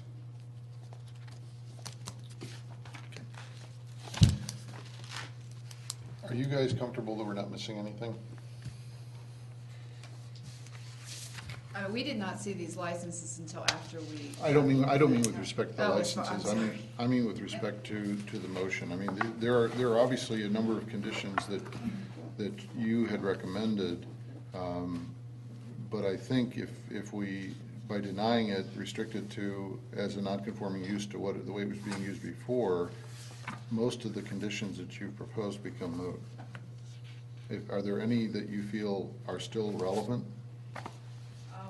I do have one, George, and that you did recommend that that we be notified and we receive a copy of the change in number or type of animals that's sent to the Georgia DNR, and that if, by virtue of being illegal non-conforming, that requirement would not carry forward. Okay. I think I heard, and maybe I was wrong, the license is not only with respect to species, but numbers, right? So when they do have more, they do need to go back to the state to get their license amended. So you're just suggesting that we be allowed to be informed of that, so that to the extent that the number that's approved by the state exceeds what they currently have, that we would be able to deal with that? That is correct. Okay. Okay. Well, just point of clarification as well. By taking this action, the applicant is restricted to the current number of animals on the property today, or have been customary in the period since 2006? That's an excellent question that I don't know the answer to. I tried to get a hold of Ken before the meeting to get a ruling, and I don't know the answer to that. Doesn't mean we can't, again, consider one more amendment to the motion to include a limitation, not to exceed. But if there's we're nothing recommending directed to denial, Yeah, then you're there's- approving Oh, good conditional point. and not Yeah, all right. denying. Sorry, thank you. And can I just remind that if there was some sort of act of God of a flood or of a tornado that came through and took away all the cages and the enclosures, that he would lose his his legal non-conforming, in the sense that it's gone. It can't be changed, it can't be moved. Right. So Can't be just recreated. to understand that that's. At that point, the standard practices of coming before the city of Milton for consideration of a non-conforming business are available to them. Potentially, though, the state could be allowing more animals. I don't see how acts of God could prevent that from Yeah, happening. I don't think that would, I don't think it extends that far. I don't think it Well, does but it either. says if it can't be moved, can't be. Yeah, It but doesn't acts of mean it can't- God That doesn't mean it usually- can't be reconstructed. Yeah. In my opinion, that doesn't mean it can't be reconstructed, but I would certainly defer to Ken. It can't be enlarged, it can't be relocated, but that doesn't mean it couldn't be reconstructed if an act of God. I mean, even if a fire burned it down, it could be reconstructed, in my opinion. But we do have a valid point. I mean, if we deny, then we can't impose conditions. And what Kathy's reminding us of is if we want a condition that would require that the applicant inform the city anytime that they submit a change in number or type to the DNR, then we're going to have to do something different than denial.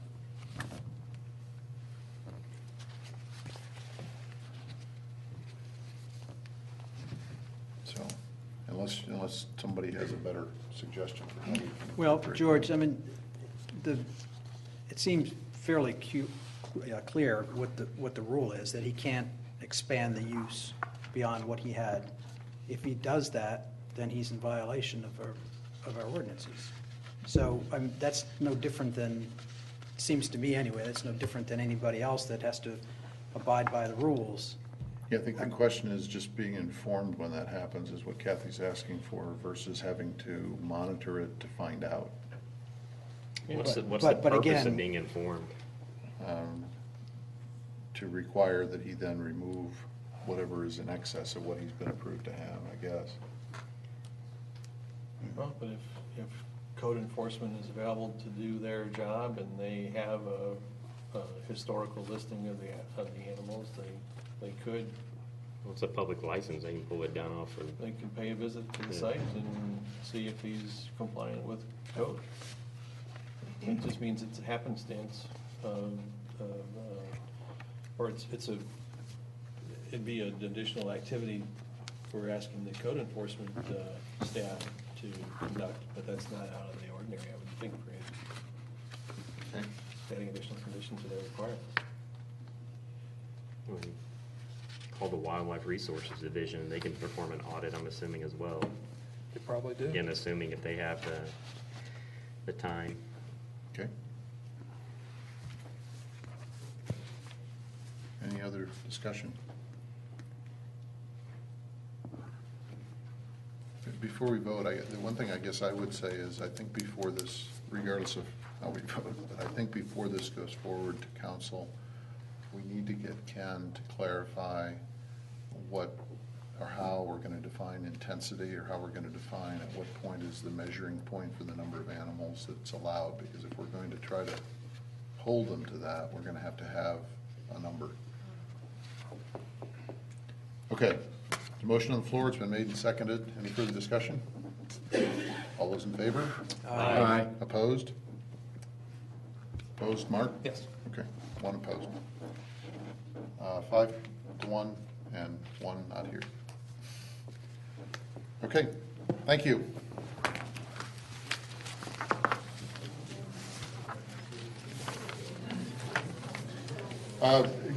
People, we still have a meeting going on, so please take your conversation outside if you would.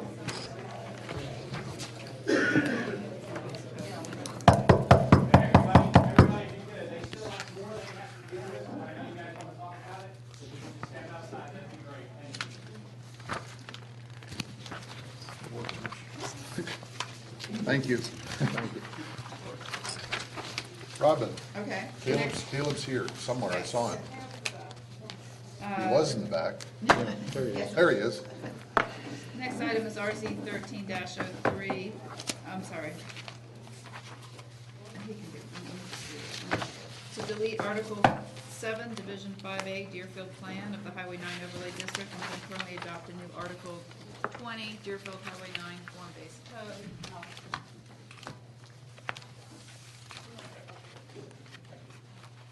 Just by way of introduction, we did have a joint meeting between the Planning Commission and the Design Review Board, where we had our both Caleb Rassico to explain the form-based code, and Rick Priest to discuss the TDR department. Caleb is here this evening to give you the presentation in terms of the changes that we made to the latest version. And then once it's reviewed, approved by this body, will then move forward to city council for a work session and then a full session. So with that process in mind, Caleb is here, back from Italy, so well rested, so. Except I haven't been up this late in the month, so very tired. But thank you very much, Captain Robin, and thank you very much, Planning Commission, for allowing me to present to you tonight. As Kathy mentioned, I'm not going to go through the whole dog and pony show. I know you've all seen it. What I really wanted to do this evening was focus on some of the major changes that were made based on the work session that we had and some technical review that was done. Really, if you've had an opportunity to look at the code, you'll notice that all of the changes have really addressed some of the architectural character concerns that came up as part of the work session. There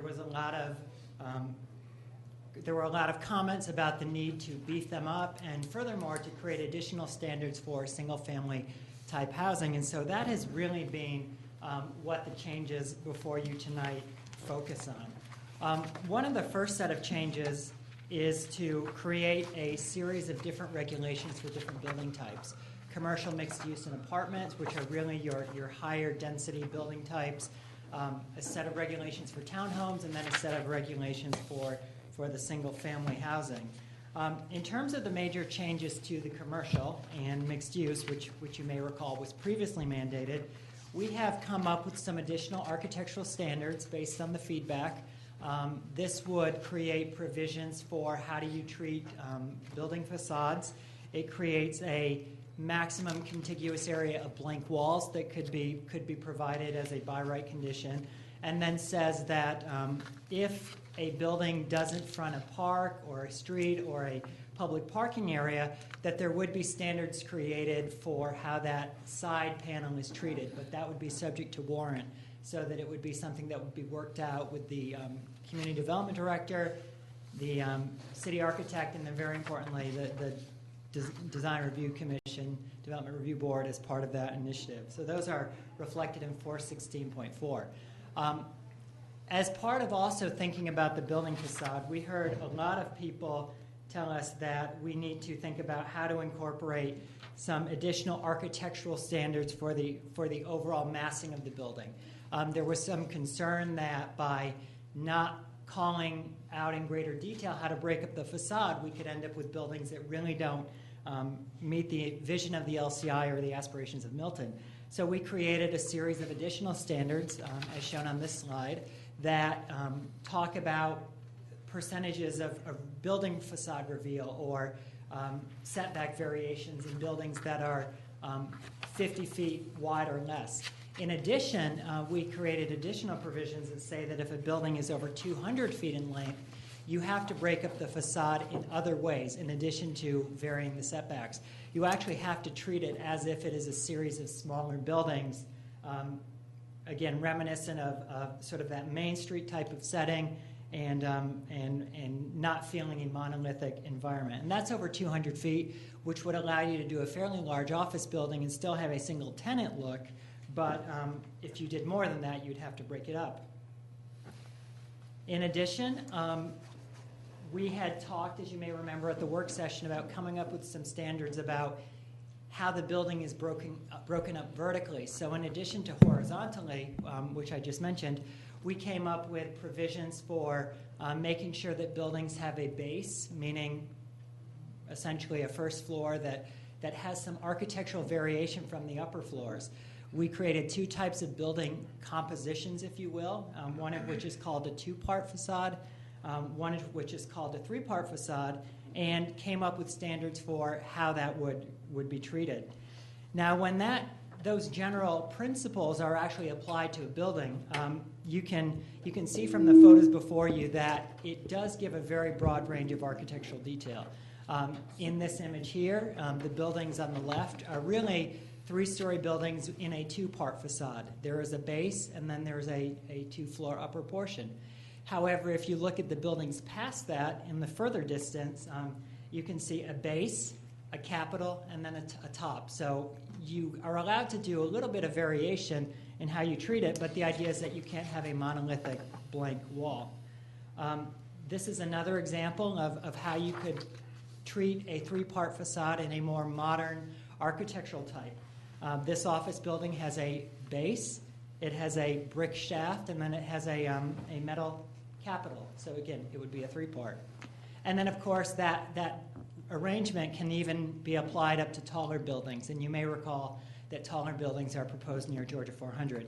This is a 12-story building, again, with a base, a shaft, and a capital.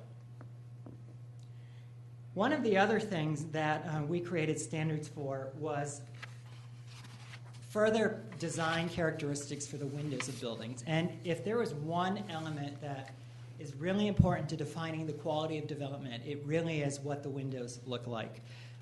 The image before you shows what windows that are not, that don't have what we call window reveal look like. They tend to look very flat, they tend to look very cheap, and they tend to be something that most people would equate with a lower caliber of development. To prevent that, we have created provisions that say your window panes have to be recessed about 2 inches. What that does is it gives your building facade a little bit of shadow, a lot more texture, and creates a higher caliber development. Now, this is actually very easy to do because you may recall that the commercial and mixed-use buildings have to be masonry or brick.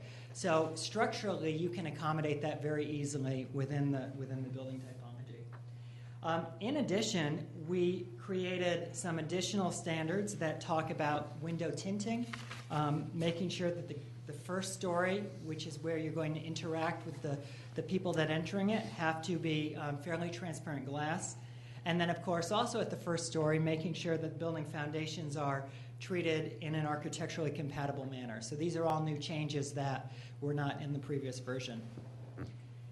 The next set of architectural provisions that we created were about townhomes.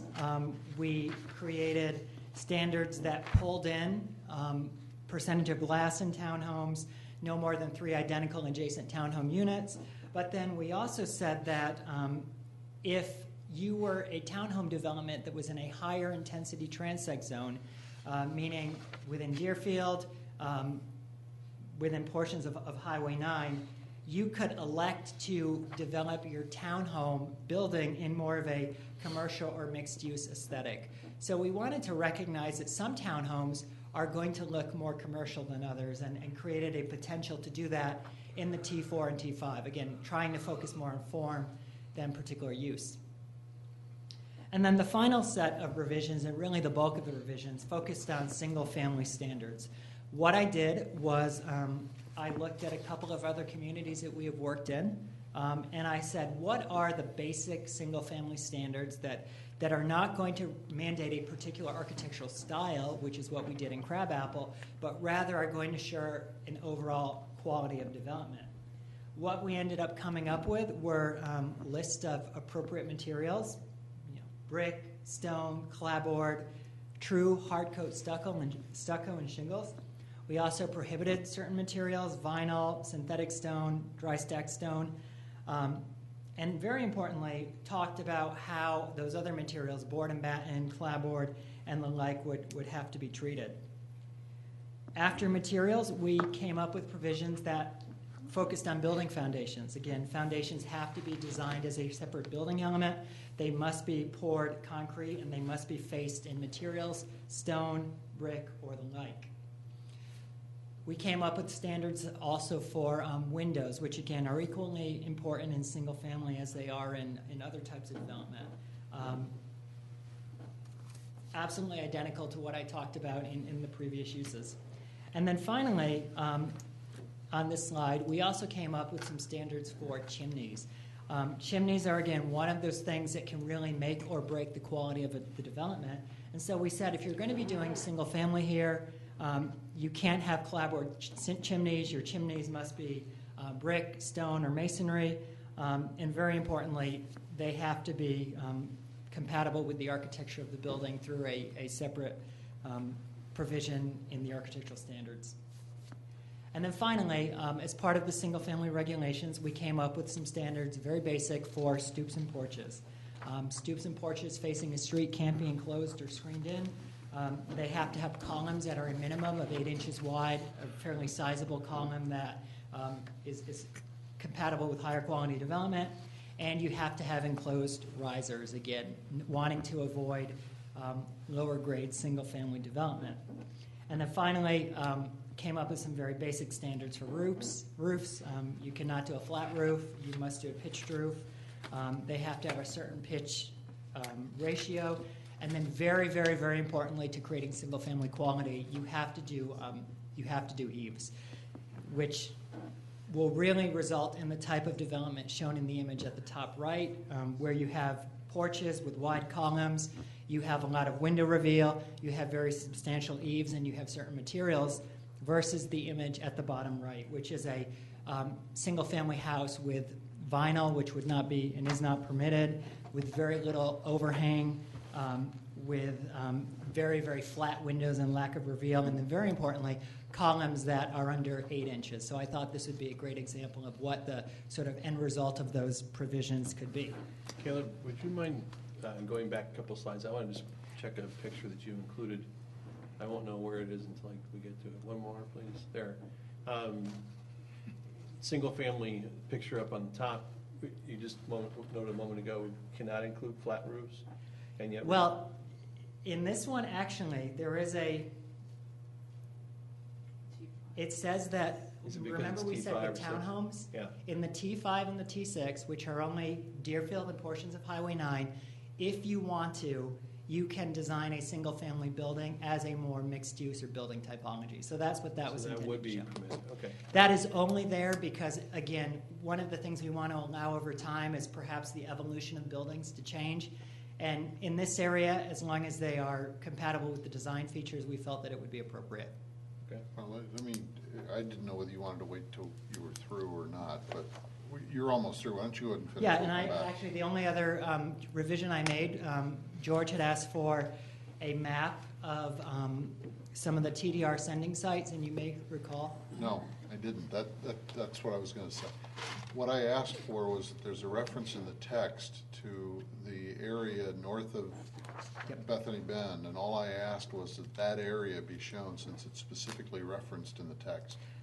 Not all the sending areas. No, and this is not all. What this is intended to show, the way it is worded, is it says the properties that are on Bethany Bend between Hopewell and the Forsyth County line. This was intended to show which of those properties would be. And I didn't care about that. All I was saying, there's a reference that says parcels fronting Cogburn Road from Devonshire Farms Way south to Bethany Bend. Nobody knows where Devonshire Farms Way is because it's not shown on the map.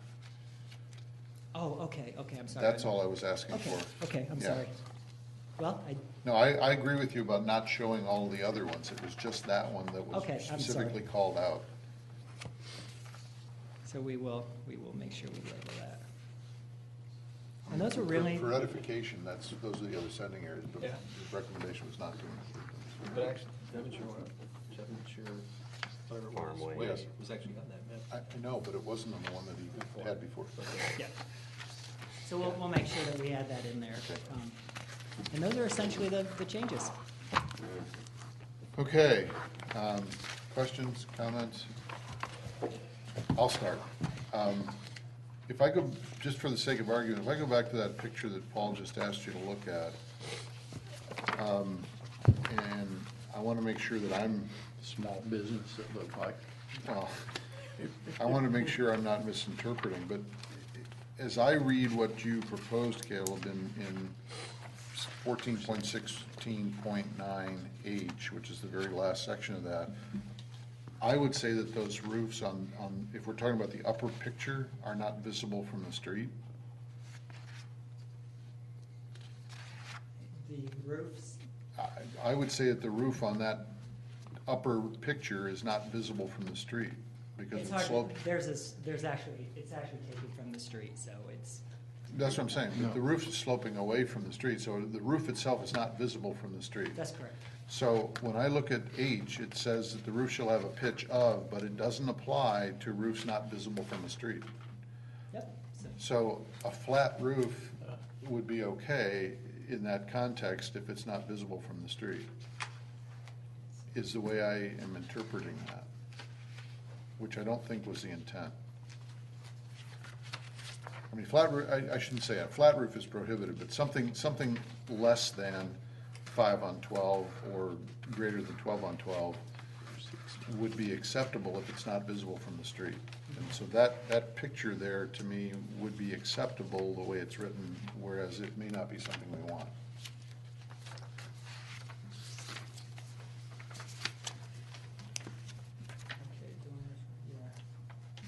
And I would suggest just putting a period after dormers and porches and leaving it at that. I agree.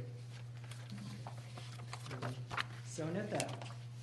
So this is H1.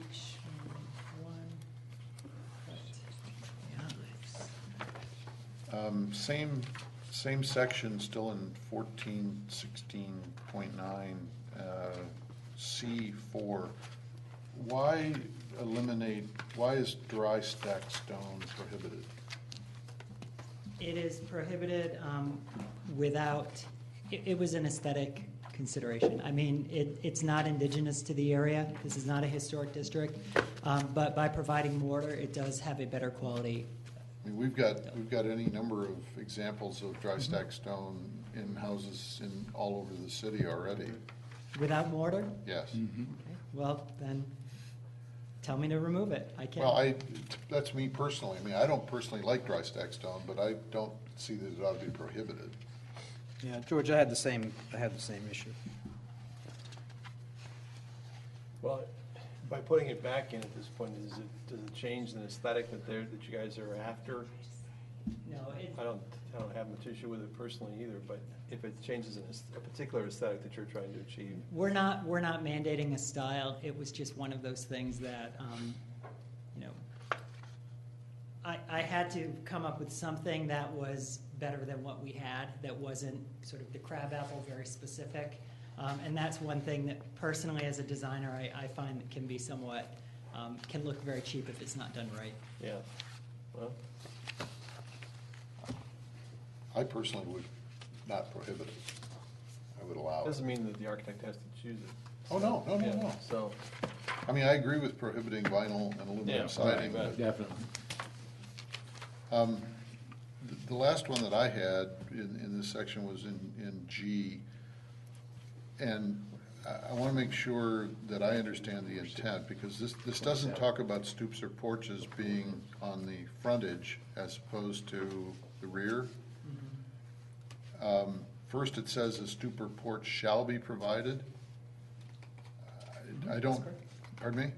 So do we have an expectation that every residential property in this area is going to have a stoop or a porch?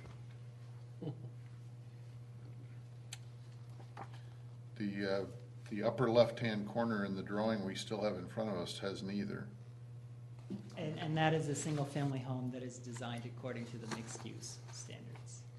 Okay, you mean as opposed to single-family houses that are in 4.16.9? That's correct. So that Okay. would actually, as a single-family home that was, say if it was on Cogburn Road, that is I zone gotcha. T2 or T3. Okay. So it could not do that. Okay. But, I mean, that's a question. Well, I think, I'm okay with that. To me, though, it ought to reference the fact that we're talking about the front. Okay. I don't know that we are going to require people to have back porches. Or if they do, that are not within Yeah. view of the street, why couldn't they have something? Right, something else. George, while you're on porches, can I just ask Caleb, Crab Apple requires an 8-foot depth to a porch. Yes. Did you, by design, leave that requirement out? I did.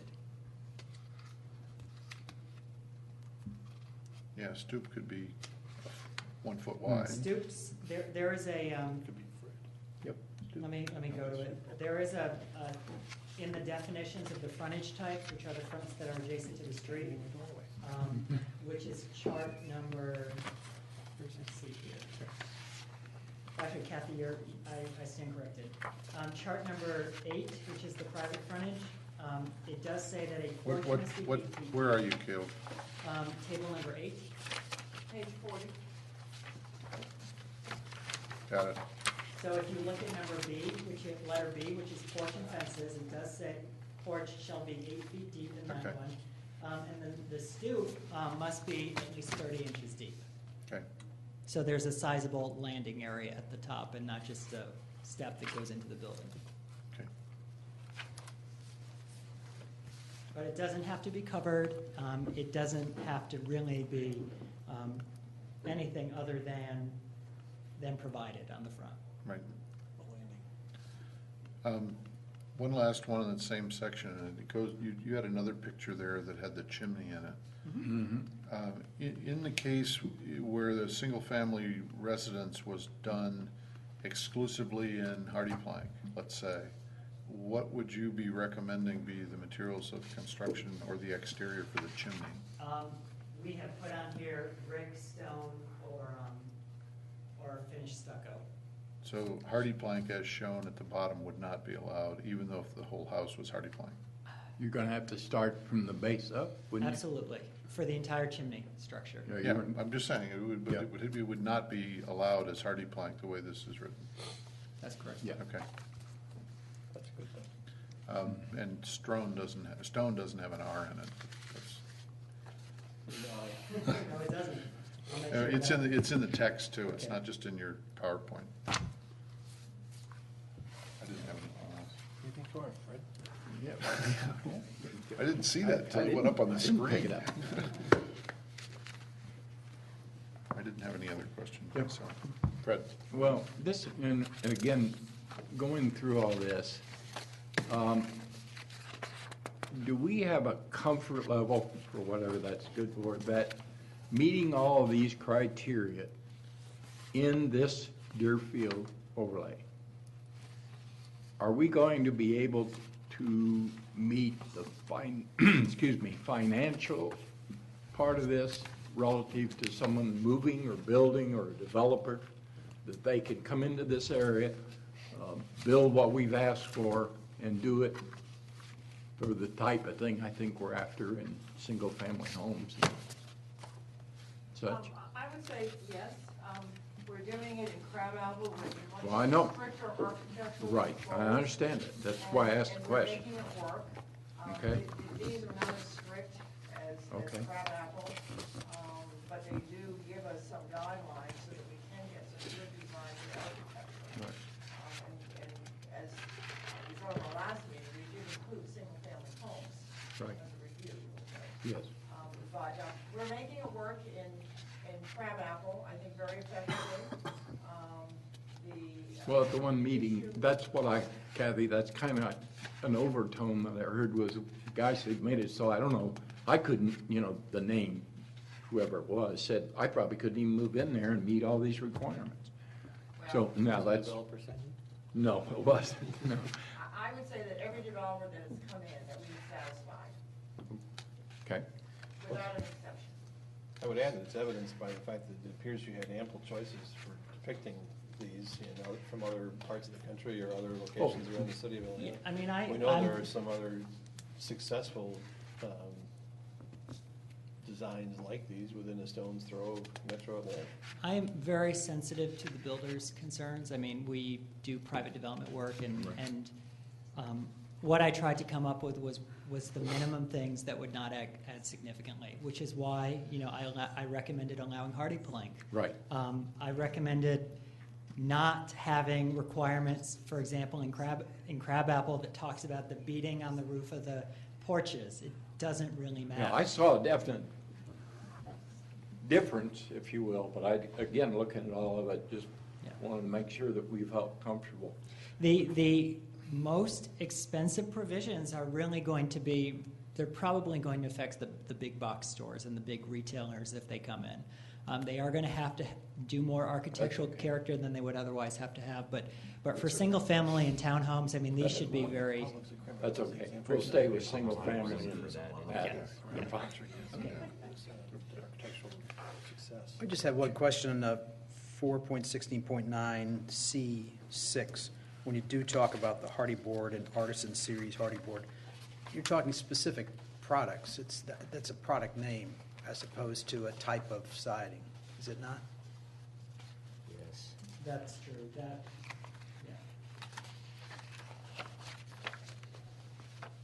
had that with the benches. Can we change it to the generic name rather than a specific product? We will change it. Clapboard and board shall be wood or cementitious. Cementitious shall have a 4-inch maximum exposure. Yep. Remember we had that. You gotta keep going in that sentence. Artisan series hardy board, you gotta keep going. Yeah.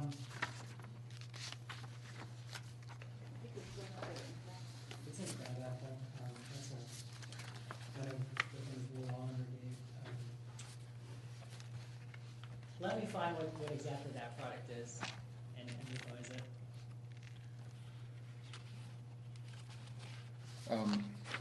I don't think anybody here attended the public meeting, but do you feel comfortable, both you guys feel comfortable that these criteria in here are consistent with the visual preference surveys, that results that you got? Or did you get the results with visual preference? Yeah, I did.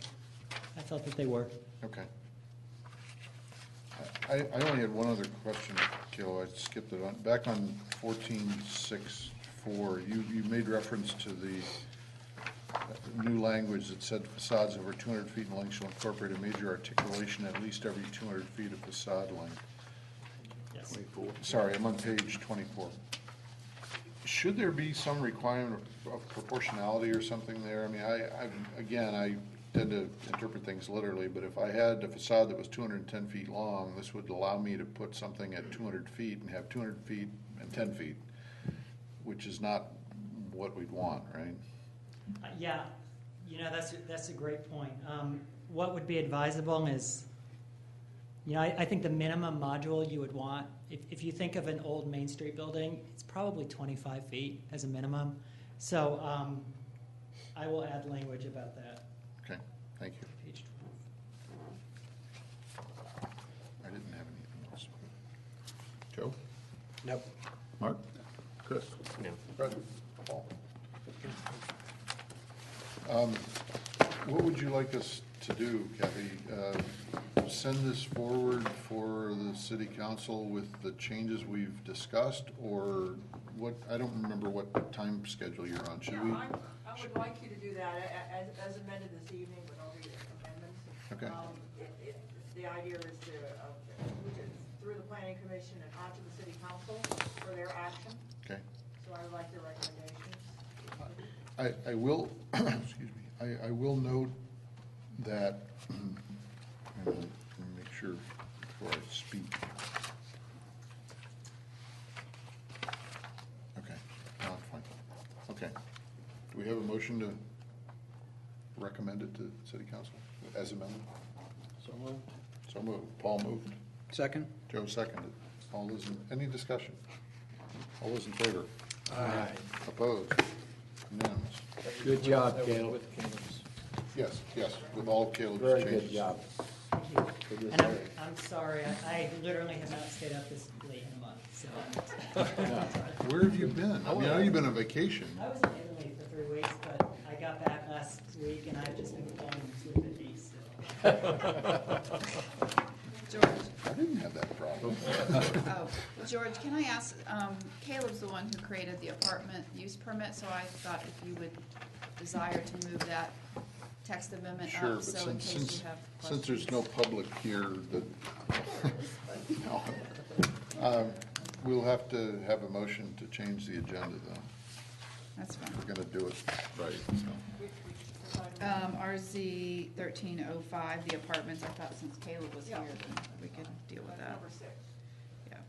I move that we next hear RZ 1305 before we hear the remainder of the text amendments. I'll second that.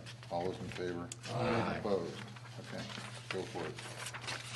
Okay, so this next item is RZ 1305, to adopt a new use permit within Article 9, Division 5 miscellaneous uses, Section 64-1839.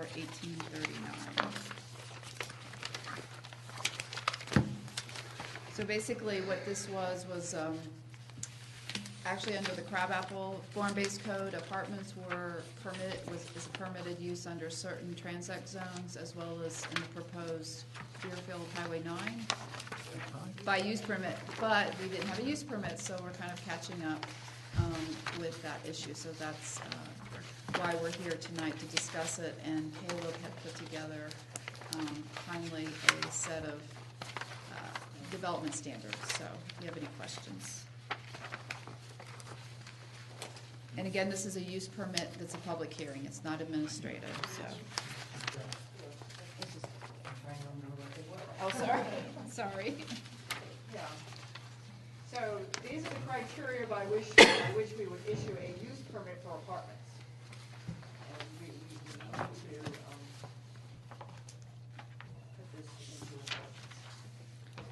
And I'm assuming these match up exactly with what the form-based code already has. It's fairly general. That is correct. In addition, within Deerfield, there is a requirement that when City Council can only approve a use permit for apartments when they are part of a mixed-use scenario. That doesn't necessarily mean vertical. That doesn't mean you have to do apartments with ground floor retail, which can be difficult to finance. It does also allow them to be allocated within a site if the site has substantial amount of commercial property on it as well.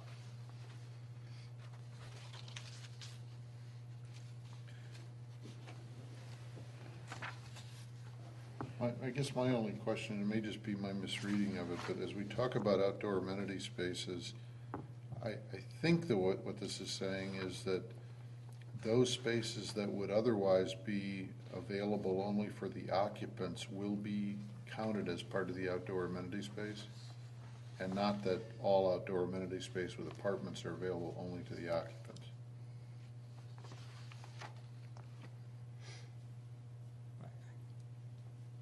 That is correct. That portion which is available to the occupants. Okay.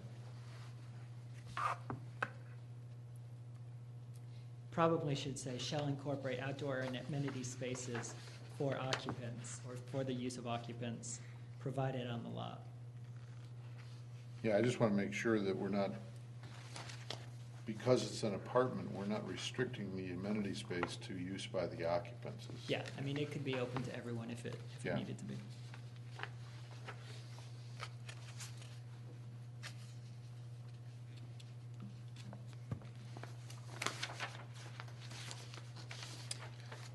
Just not to drag this out, but do we have a clear definition of the difference between a townhouse and an apartment? You do. Apartments under remind the me city what- code are any multifamily building, not necessarily rental. So this would apply to condominiums as well. And townhomes are defined as a fee simple unit type in the code The without condos are not defined as fee simple because they don't own their own property. that. Condos They own a and share. rental apartments are both considered apartments under the city code. Okay. Under B3, do we have is there a definition of what a professional landscaper is? No. Okay. Do we need to define it?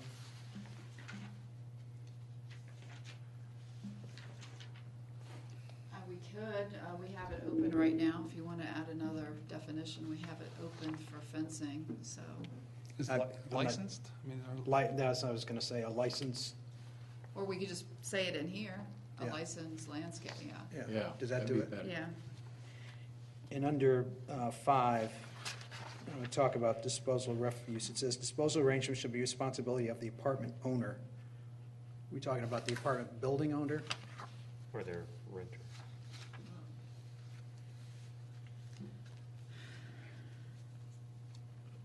Well, that's an interesting point, because if condos are included, then It would be the HOA if it was a condominium scenario.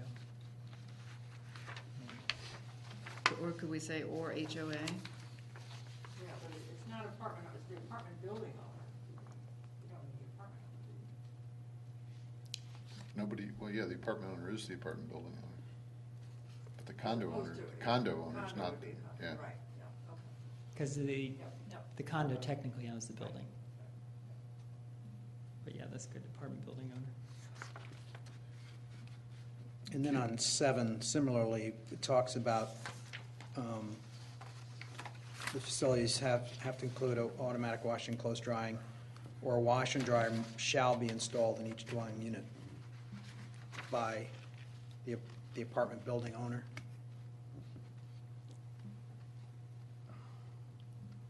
That's a good point. I think if it was condominiums, it would be difficult. You would probably want to say hookups instead of the actual installation of the device, because I know my condo came with hookups, but we had to buy our own, and there was no building facility. Right, but for an apartment, is that the intent?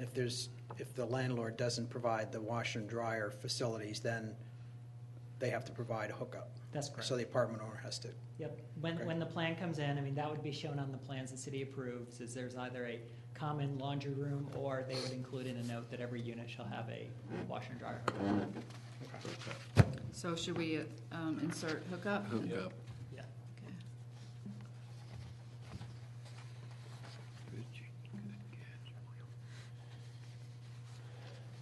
We'll go back to number 1, and just assuming it says required off-street parking spaces shall be no greater than 400 feet away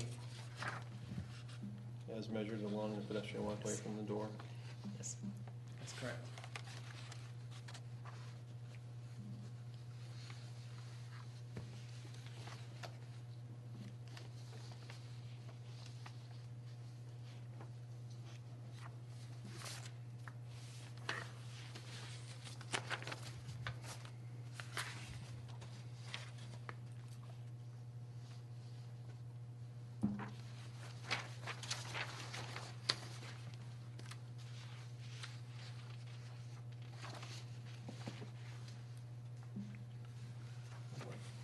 Huh? Dead storage. Yeah, I'm, That's a funny word. you know, we got space to store dead. That last one, Caleb, on 8, I mean, I'm thinking about my own experiences. If you've got condos that are not multi-floor, but a multi-level building that has condos on multiple floors, it's not uncommon for the storage space to be adjacent to or near the unit, not down on the ground floor. That's a very good point. Did you say may?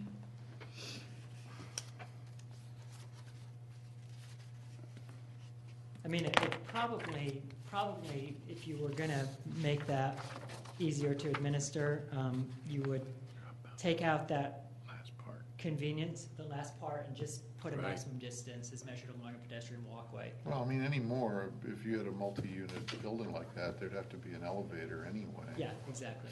So So- it could be on the floor. I mean, mine's on my floor down the hallway. so. Yeah. I'll bet So we just take out the last I'll one? bet it's not 300 cubic feet either.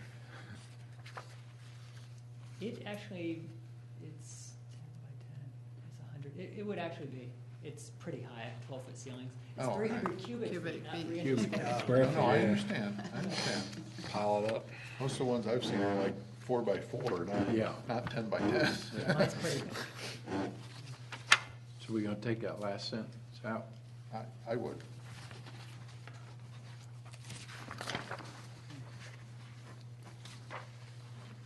You could say, the storage space should be convenient for storage of trucks and items of dead storage. Why, but why do we have to To just say it. define? You can define the size. It's That easier should to be enough. enforce, it's Yeah. 300 Yeah. cubic square feet. I mean, wherever now they- you're getting down to what you can store. Well, you don't want it to be alive. So you got another case. What? So you don't want it to be alive. No, I.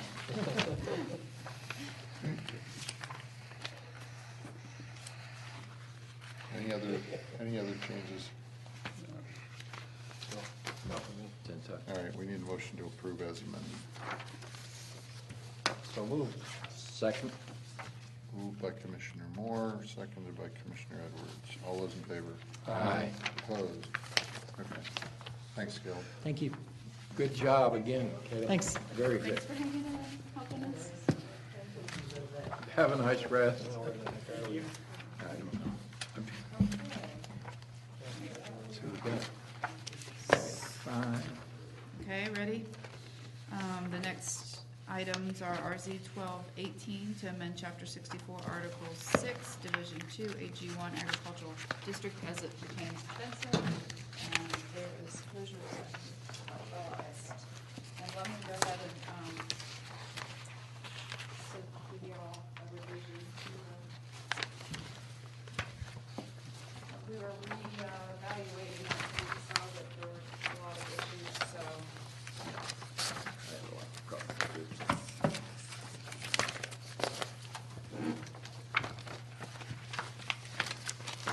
So these are for the first 18 and 19, and then there's a cheat sheet on the front. I think that's enough. That's it? Yeah, that's the whole. Yeah. Got it? Thanks. So now we don't deal with this stuff. Right, the ones that are in here.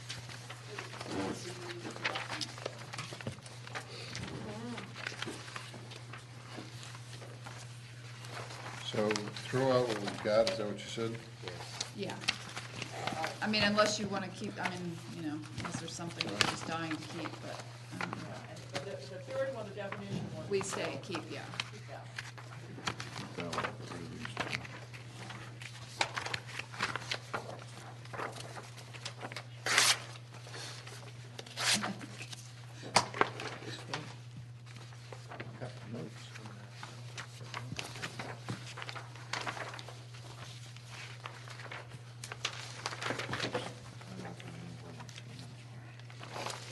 Yeah, that's right, just like, you don't destroy it till you see the note. I had my notes gone. I didn't get mine. That's gonna be fun. I didn't get mine tore up.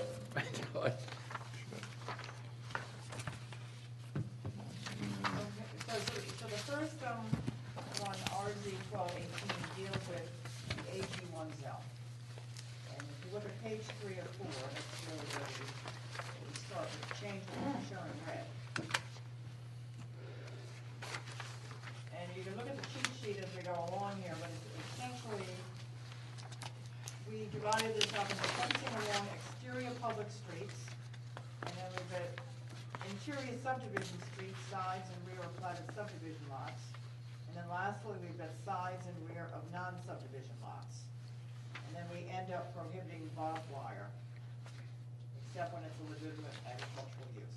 So those are the 4 areas that we deal with in terms of the AG1 zone as it relates to fences.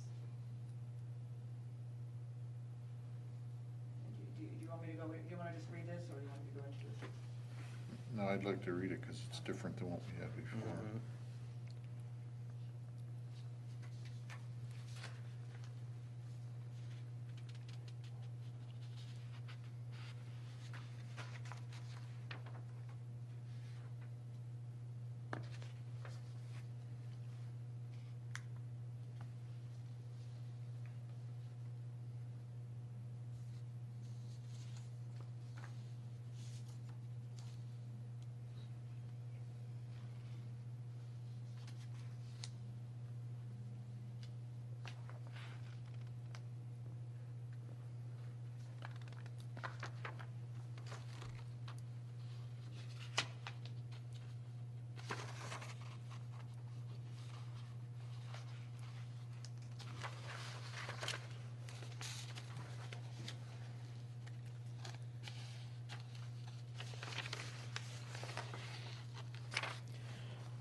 Is 8 feet a new number? No. No, it's an old one. It's always allowed for 8-foot fences. Okay. And actually, there's also another part, you can go up to 3 feet for a cap, up to 11 feet, at least previously. When we use chain link, do we also, in the definitions, describe that with being covered and all that? Do you recall? You mean vinyl? Coated? Coated. Vinyl coated. It's either way. It is either way? I mean, I think the ordinance requires that chain link be vinyl coated. Oh, that's what I'm saying. Yeah. Okay. That's why we require Dean Meyerfeld, as one of the conditions, that he had to make it a vinyl coated. Right. Hey, Robin, is there any place else where we require somebody to follow the homeowners regulations? When, at least in the initiation of a new subdivision plat, that's something that we require. We don't keep them, but that's something they record when they record their plat at Superior Court. So we don't have a supply of them, but that's one of the checkoff lists that they do that. There's kind of an implicit assumption here, though, that you're either in an HOA or you're in a non-subdivision, and that's not all encompassing. There's a lot of older subdivisions that don't have HOAs. Right. Well, we could change it to may. If applicable or something like that, or? Well, I mean, doesn't K1 basically say you, assuming it doesn't have any HOA requirements, doesn't K1 say you can put up anything you want? Mm-hmm. Except barbed wire. Except barbed wire? Well, I think, we could delete that altogether, just an assumption that if there is a HOA, they would, Right. And You know. maybe gratuitous. yeah. Well, I'm sorry, what That are you doesn't, suggesting? that doesn't do anything though, because you've got allowed fencing is not limited. Yeah, you're saying it can be anything. Yeah, so the HOA stuff isn't the point, it's the actual number one. Yeah. I think that was the point of giving flexibility. Allowed fencing and type is not limited to 2, 3, or 4 board wooden fencing. And then when we go to the general provisions, then it'll just talk about the maximum height and that the exterior shall be exposed, the finished side shall be on the outside, and that applies to everything. So I think the intent of, when this was brought back up from council, was that they felt like there needed to be some flexibility, so. For interiors. Interiors, Right. yes. You could you move the material shall be per HOA regulations up to K after the colon? Say again? Take the materials shall be per HOA regulations and move that up to K. Move it to here. Yeah, but what if there's no HOA? Then, but everything subordinate to that is if there's no HOA. You could do it just by saying subject, leave the parentheses there and just say subject to any applicable HOA regulations. Yeah, but that's still not, that's not my concern. I understand it would be subject to HOA. I mean, by law, the HOA regulations, if they're more restrictive, are gonna control. But that's not my question. I mean, my concern is part one, allowing anything. If there is no HOA, there's no restriction at all. I mean, the guy that we all bitch about along Cogburn Out Road, Cogburn. right? Oh, What he's doing would be allowable. Right. Yeah, good point. And you could contemplate, there are some walls, quote unquote, wall fences. So, Yeah. I mean, I'm all for Great. not limiting it to 3 or 4 board, but, you know, my mind goes to like, you Then know, I- wrought everything else. iron and Well, there's the aluminum. Great and- Wall of, Yeah, Providence, yeah. or Yes. National, Atlanta National. Yeah, yeah.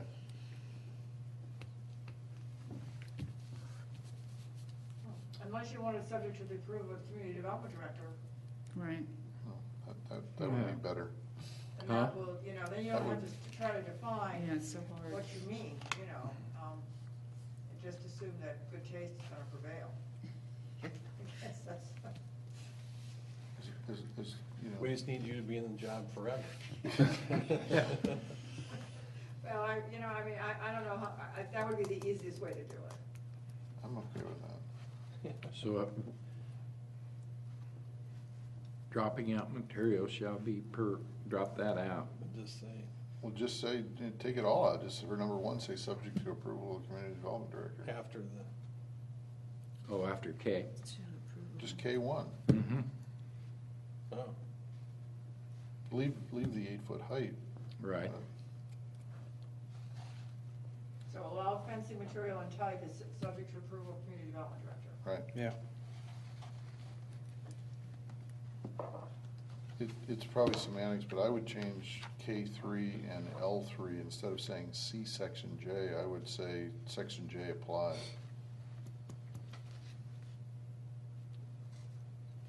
If, you know, if a side or rear lot line borders on an exterior public street, section J applies.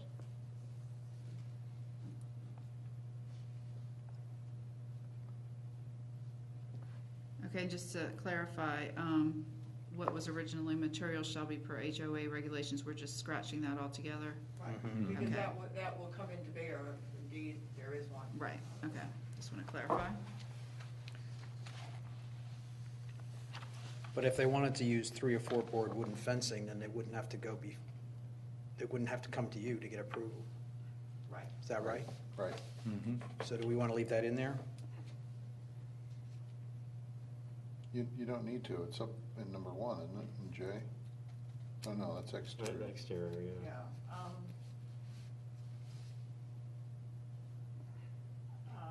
Allowed fencing material, Yeah, you could other say than. 3 or 4 board wooden fencing, or as otherwise approved by the community development director. Yes, okay.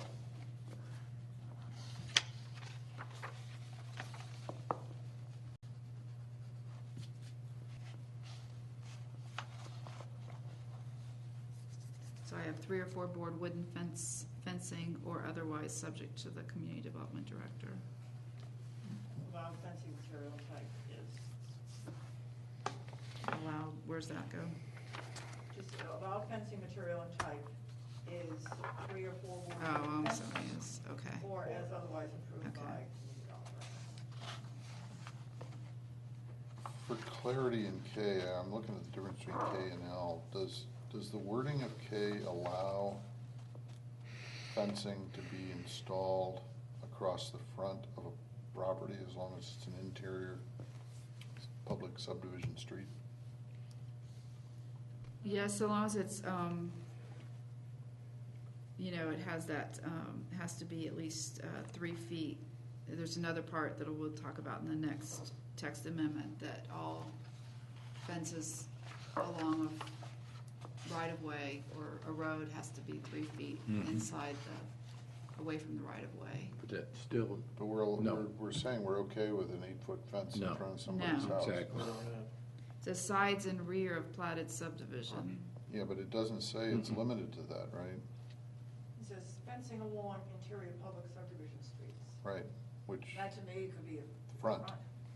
Okay. say. Maybe fences not to exceed 8 feet in height along side or rear. Well, you haven't excluded front. Right. Or you say, but not along the front. Instead of along side and rear. See? So we'd say fences shall not exceed 8 feet in height, but not including fences along the front. Don't we really want to say properties that abut public subdivision streets? For properties that abut public subdivision streets, sides and rears shall be as follows?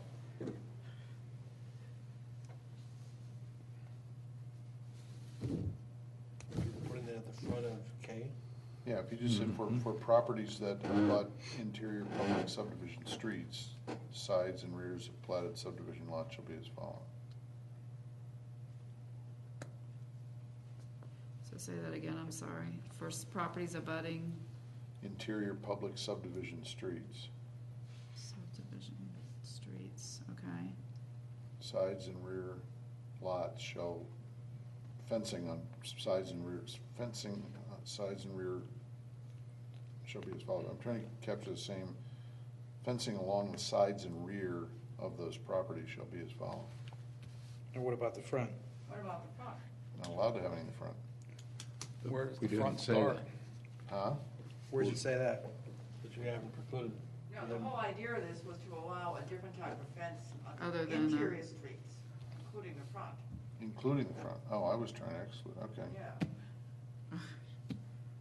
To get a new version. So you're saying the only thing you're worried about is an 8-foot fence in the front? Right, because I'm gonna approve the design and type, but you're not gonna allow an 8-foot height in the front. That should cover it all, right? Okay, yeah, I'm okay with that. Okay. All right. Get that? Not, I need to get another new copy and then just. Okay, so, Sorry, I led you down a rabbit hole, so go back. Good line. All right. okay, so if we have a clean copy of it, of the AG1 section. I still don't understand, George, by putting that in the front, how. No, how it doesn't, forget what I took it said. out. I was trying to do something different, forget Yeah, what I I said. think- I think it was okay the way we had it, just have Except don't you one, say something about have whereas one approved subject by to the. community development director approval, and it's Yeah, fine. one, we've got, two, fences shall not exceed 8 feet in height, but not including fences along, the, side and rear, right? I'm Side? sorry, fences No. shall not, We- just the rear. We don't, we can leave, 8 feet in height, we can leave it the way it is, Kathy. Yeah. with but the- not with- including fences along the front. We don't need to say We that. don't, Yeah. because you say it It's gonna in- be subject in to K. your review anyway. Okay, These are not or, they're and. okay. Okay, so let's start at K. What is it supposed to be? Leave it the way it is. Just the way it is. Okay, and then 1 is Allow allow fencing fencing material material and type. Is subjective. 3 or 4. Three or four board wood wooden fencing or as otherwise approved by the community development director. Or as otherwise.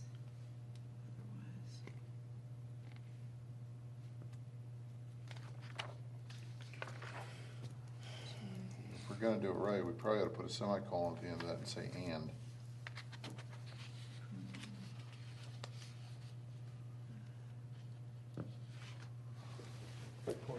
And, okay. And we strike materials about the HOA, okay. Right. And then fences shall not exceed 8 feet in height. Period. Or and. You don't want to put, but not including fences. I along think the I'd front? like to have that only because I think that would be, you know, somebody's gonna come to, I think it just clarify it. I do too, that it's one less thing I have to That's fine. arbitrate. But not What is, including. I'm not sure what that adds, though. It just says you Can't can't be- have an 8-foot front fence in the front yard. Well, I guess you But would, it already we says don't that. want an It's 8 just- foot. I thought that was the whole point, was you Yeah, can't I have mean, an 8-foot that's fence in the true. front yard. That's what it And you already have on says. the side and the rear. I'm Yeah, sorry? but it's, you wouldn't have anything more than 8 It's feet just silent in anyway. the front yard. She's asking for it to be stated.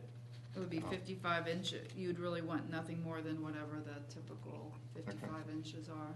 Okay. Well, the front, again, like Paul said, that, it's silent because you're only talking about sides and rear. Right, but I'm with Kathy on this one. You know, she doesn't want to have to defend it every single time. That's fine. If you put it in black and white, it's more clear. Oh, so it's One less thing. Yeah, not It saves including- everybody a phone call and. Well, Upsets I mean, we're us. being nitpicky, but if you look at number one, the only thing it's giving Kathy the right to approve is material and type. This is in- That doesn't include height.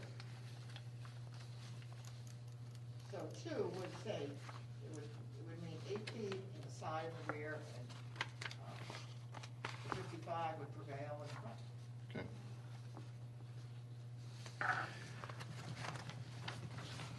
And then we changed your point of section J applies. Okay, we beat that one to death. Okay, I was ready to add to it, but All I right, forget it. the second one will be easier because it's almost the same language. Okay, Now, we would need to make a motion on this one first. We need a motion for 64, sorry, it's RZ 12-18. So moved. Second. Favor? Aye. Opposed? Okay. 19, which is 64 to 11 Okay. and 12. okay, the next one cleans up some language and applies to all the other zoning districts. So on the first page, we just basically moved a sentence from the first paragraph of 4A, I'm sorry, moved the sentence from the second paragraph of 4A to the first paragraph of 4A. It was a cleanup, basically.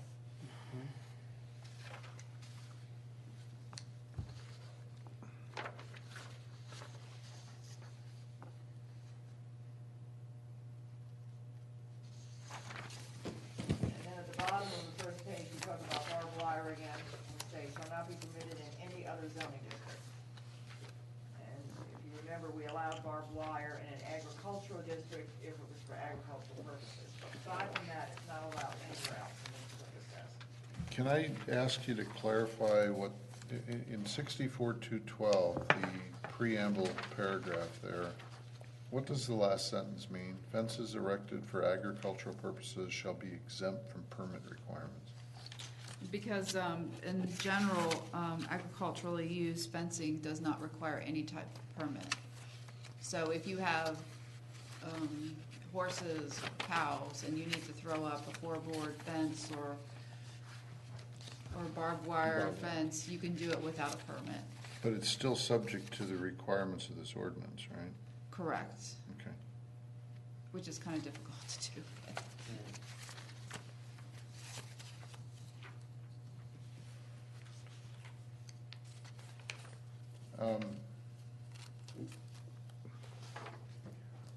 Under 4A, second paragraph, architectural treatment of poured concrete, common aggregate block, or concrete block wall shall be approved by the director. Where, what am I missing there? Where is that applicable, I guess? I think you guys just mentioned it, the Atlanta National, the that's a wall, But, it's okay, so a that'd poured be concrete for common aggregate block or concrete block. entryways and that type, right? Well, but I think even in that situation, there's a wall there, that we had them come to us and approve a color. Acon's wall, you know. No, I'm not disagreeing with whether they come, I needed, the examples. You Right, so just- there was one at Yes, the we have entrance, one. yes. Can I go back to the first paragraph in 4A and trying to think of an example, but this would say that a person could not use vinyl, and maybe I'm equating vinyl and plastic and I shouldn't, but vinyl fencing, they'd have to use something other than vinyl. Well, I think what the intent was is that, and I don't really see it very much, but sometimes you have a chain link fencing with the inserts. Right, no, I understand that. Oh, I but see the- wire and plastic fencing materials. Yeah, the plastic fencing materials is what I was Yes. talking about. That to me precludes vinyl, I see what you mean. four-board Yes. vinyl fencing. Yes. Or even some sort of privacy fencing that's vertical, they make Right. plastic or vinyl.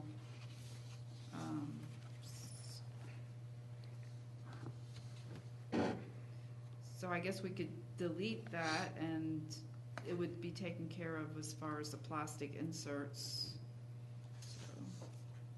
If that's what that was headed for, you're talking about like the plastic strips that are threaded through the chain link? Right, Yeah. well, that's taken care of. I don't know if, I don't think we want to exclude vinyl fencing, that's all. No.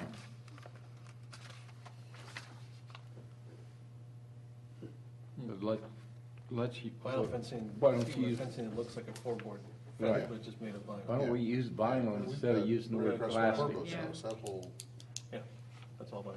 yeah. So we just take out the word plastic. Yeah, it would work. And Just take, plastic. wouldn't that, yeah. Take out and plastic. How about that screening they can attach to it also? There's a screening you can attach to chain link fence. Something just popped to mind, I don't know if this is the right oh, place to okay, address it. like a net, not a Yeah, netting, but I netting. know What what about- you mean, kind of yeah. like what they use in golf courses sometimes, well, not golf courses, but I know. Or what just you like a mean. privacy A, screening, you can put that up. A subdivision. Uh, It's got their tennis Like in court. Florida's around the pools. Thoroughfare. Yeah. And they've got a chain link fence up around Chain link fences with plastic netting. the tennis court. Yeah, And they so put up, we could their, say, including chain link fencing Probably with plastic can't, or it's wooden approved by the inserts, community development. or plastic netting, Or any kind or of. netting, Or privacy, I'd Or say privacy privacy. screening netting. screening. Because it could be like a vinyl, it could be I know a. what they put at tennis courts. That's a, that's a Yeah. windscreen. That's a, That's well, what I Paul know, and there just was a said. lot of discussions about that a long time ago, about the windscreens. There was complaints about the windscreens. Well, I think because it had signs on the windscreens. Yeah. well, that one in particular was an advertisement for the subdivision development. Right. At the time. Right. That was the one over on, So, I mean, I don't think we want to not allow windscreens for tennis courts. Yeah, they were all over the place. No, I'm just talking about, not just for the fencing, not For for tennis fencing. courts. I'm talking about just fencing. Yeah, it is adjoining the street, that's true. well, is it, We could say privacy screening, and it's clarifying it's not a windscreen. well, we want to, if a neighborhood on a thoroughfare wants to develop their amenities where the tennis court happens to be visible from the Yeah. main thoroughfare, you want to allow chain link fencing With the windscreen. with a windscreen, subject to the approval of the community development. Well, I know, but if we say in all zoning districts, wire fencing materials, including chain link fencing with plastic or wood inserts, or privacy screening shall not be adjoining. So that's what I was saying, it's a privacy screening, it's not a windscreen for a tennis court. I think we could interpret it that way.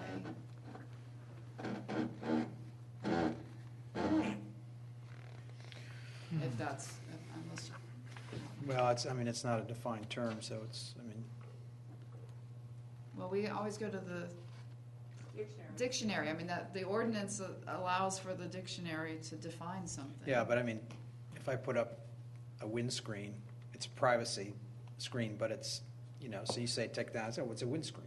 I mean, Looking at the definition is not going to help.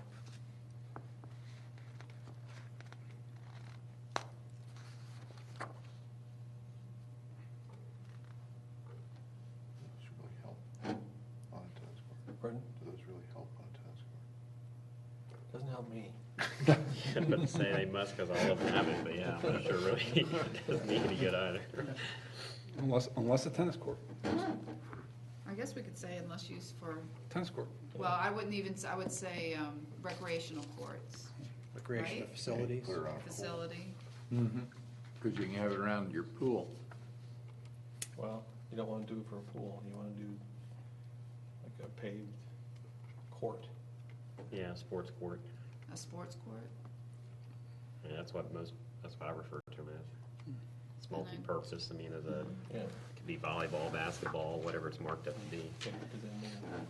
So we've got, I just read somewhere that somebody was gonna copy Mr. Hare and put it in his own baseball field.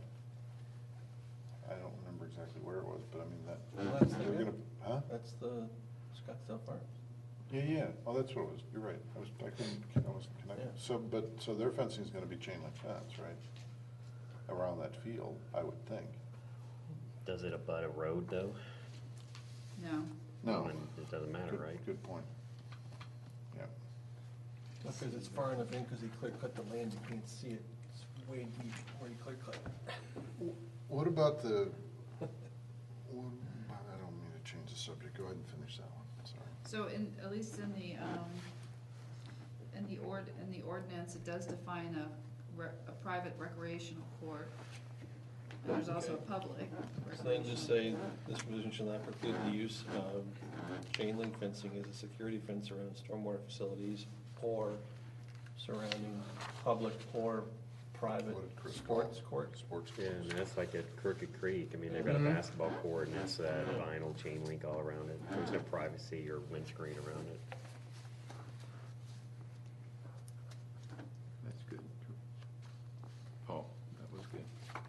Do we care that it's, in Crooked Creek, it's a community court, though? Do we care if it was somebody throwing it up on their own property? Probably doesn't matter. Yeah. I mean, most people, if they put it on their own property, it's not gonna abut the street, it's probably gonna be in the back somewhere, right? I mean, there's one guy I know on Birmingham Road. He's got That's a for 4 hours. full-size basketball court in front of his house, but it's got, screening with brush or whatever, I mean shrubs and stuff. But is he an AG one? Football Road, too. Oh, yeah. That this exempts Yeah, it. yeah, you're right. Jeremy George, Joining up the hill. if it's AG one, it's exempt. Yeah, any large one. Yeah. would be- Part of this. Yeah. Okay, so how are we, so if we want to say, in all zoning districts, wire fencing materials including chain link fencing with plastic or wooden inserts or Sport screening, No, I put it after this provision shall not preclude the use. oh, okay, After the red. okay, Yeah, so after the then, red. say that again, what you This provision said. shall not preclude the use of chain link fencing as a security fence around stormwater facilities or surrounding a public or private sports court. Well, in sports courts, right, public, it's gonna be either public or private. Yeah. Public. You don't really need Public or private? Yeah, just say sports. Sports court. surrounding sports. Recreational courts, that's what's Yeah. defined. Okay, then say recreational court. Do we care about the, I don't know what it's called, I'm not a farmer, but what I would call the chicken wire that goes on the side of the 4-board fence? What about it? We Do we don't care? say anything about that. Right, that's because we kind of permit it, because it's kind of, it disappears. You don't really see I know. it Whoa, unless. whoa, whoa, whoa. What's Well, next? Where do we permit? Anywhere. That's We don't- how we they've don't- been doing We haven't been pool regulating it, which is. barriers for years until we changed the ordinance. Many people did the 4-board fence with the With chicken wire. Well, it's not And chicken there's- wire Yep. per se. Well, You know what I mean? Yeah. It's 2 welded by wire. 4. Black, like a opening. mesh. A What do you call mesh it? welded wire. Welded wire, mesh welded wire. And then people have used it in their yards with the 4 boards. If they have a dog, they don't want them to get out, then they put it on the 4-board fence to create a barrier. So I don't think we've heard any opposition to that. So I can point. Just hope your HOA doesn't allow it or whatever. Yeah. Okay? Okay. So, We have to, Yeah, you got a whole other set Well, of. the changes in this one should be the same yeah, it as the should one. be the same as Yeah. the other one. It should just be the same as the one before.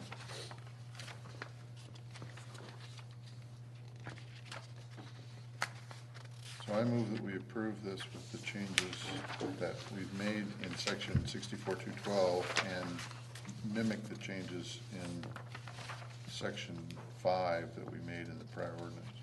Second. All those in favor? Aye. Opposed? Great. What's next, Robin? Okay, the next one is actually the third part of the 3-parter is RZ 1302, is to amend chapter 64 zoning ordinance, article 1, in general, section 64.1 definitions. So this is where we define the exterior street. So again, I tried to make sure that everything was defined so that there was no argument about anything. Okay. So that's what it is. Exterior street means a street, either public or private, that is not located within a subdivision or final Okay. plat. Can you give me an example of that?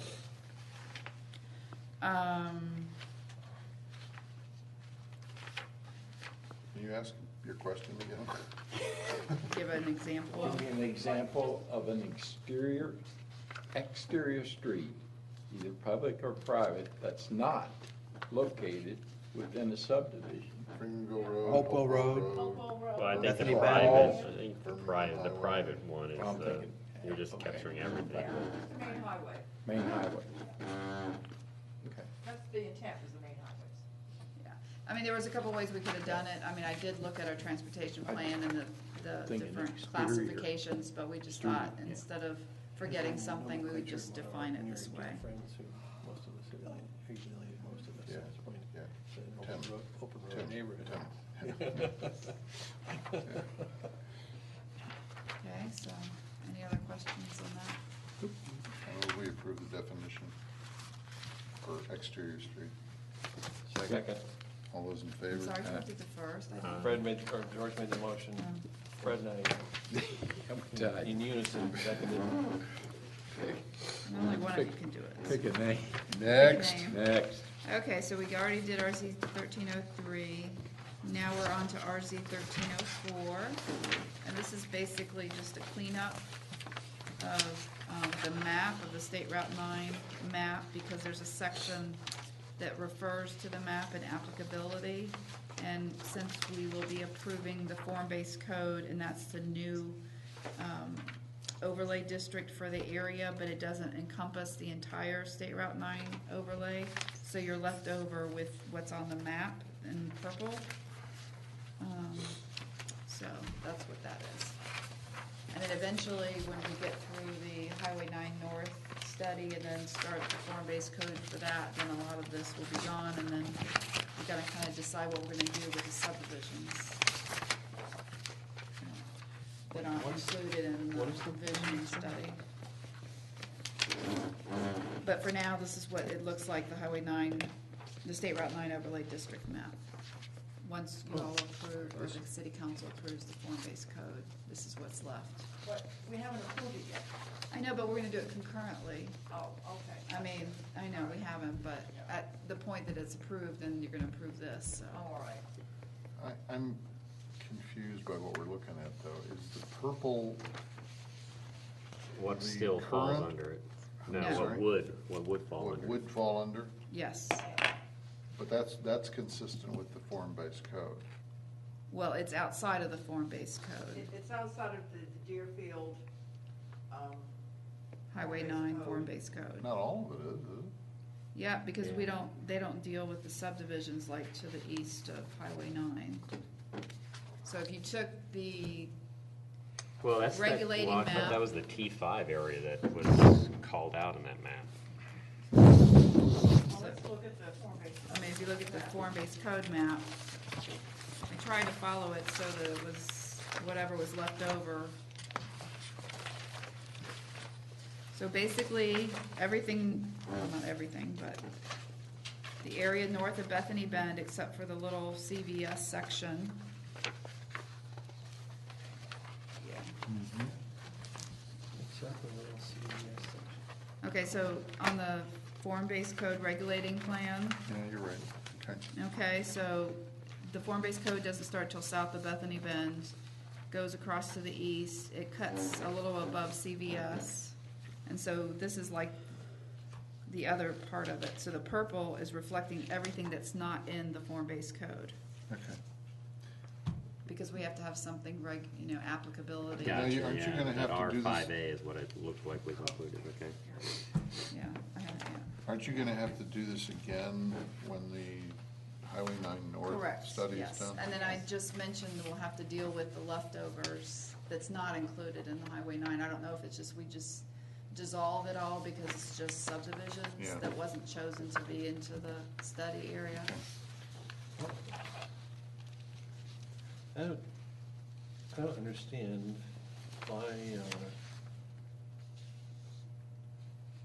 why are we going so, if this is the highway, State Route 9 overlay district map. Remember that the Highway 9 form-based code was dictated by the LCI study, and the scope of that was outside of our control. Okay, so that LCI study. Right. is Did what- include Ended at Bethany Bend. No, it ended. It ended at Yeah, Reflect. except for that little corner that's above. Right. Bethany Bend. CVS. There. Right. I don't remember it including, for example, all of the depth of the property that would be like 5 acre road. No, it didn't. It didn't. That's in the visioning study for North Highway 9 that's just started, right? We're talking about the form-based code that's already been, that we just finished looking at. Yeah. So that would be everything south of Bethany Bend and kind of west of 9, except for the fronting commercial lots, or the lots fronting 9 on the east side. So Yeah, so anything in This was green, right not in- anything, or but. Conversely, this is what's here, Yeah, this. is what Is gets in what's there. here. Right.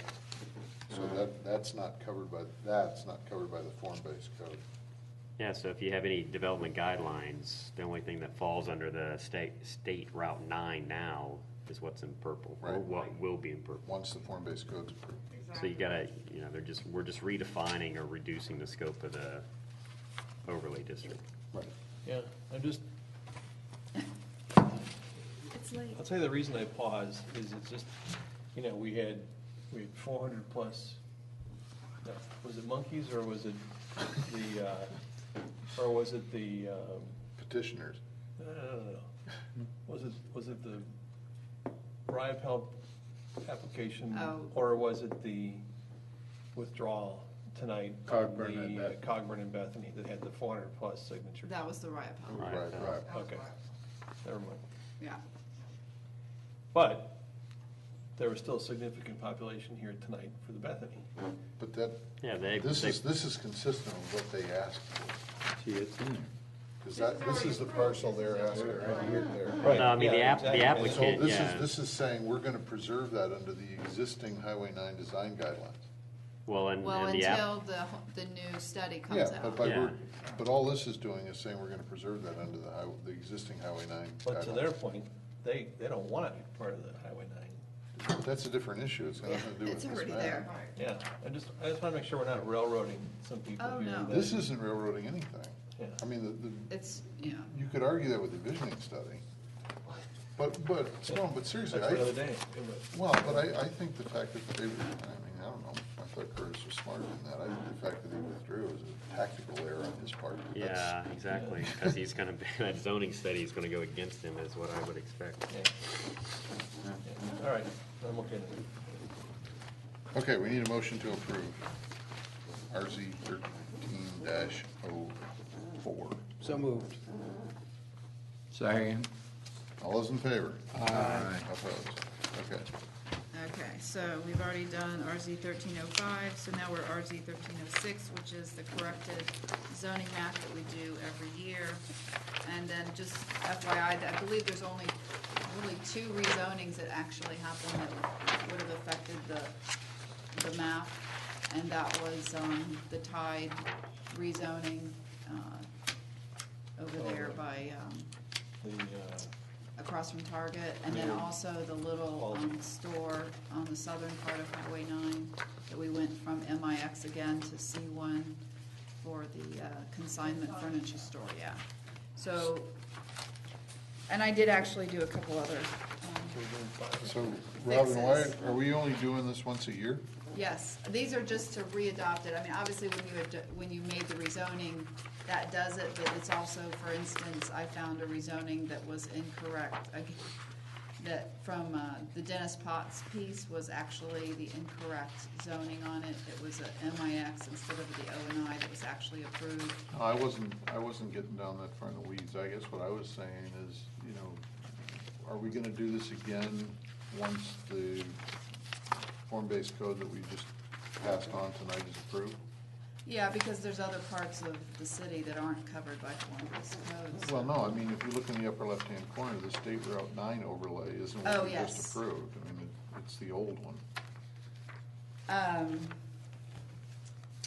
Right, it's not, see, this is as of January 20. That's what I'm saying. Okay, Are we so not then gonna wait till next year- January next year? Right, exactly, not till 2014 will we correct that.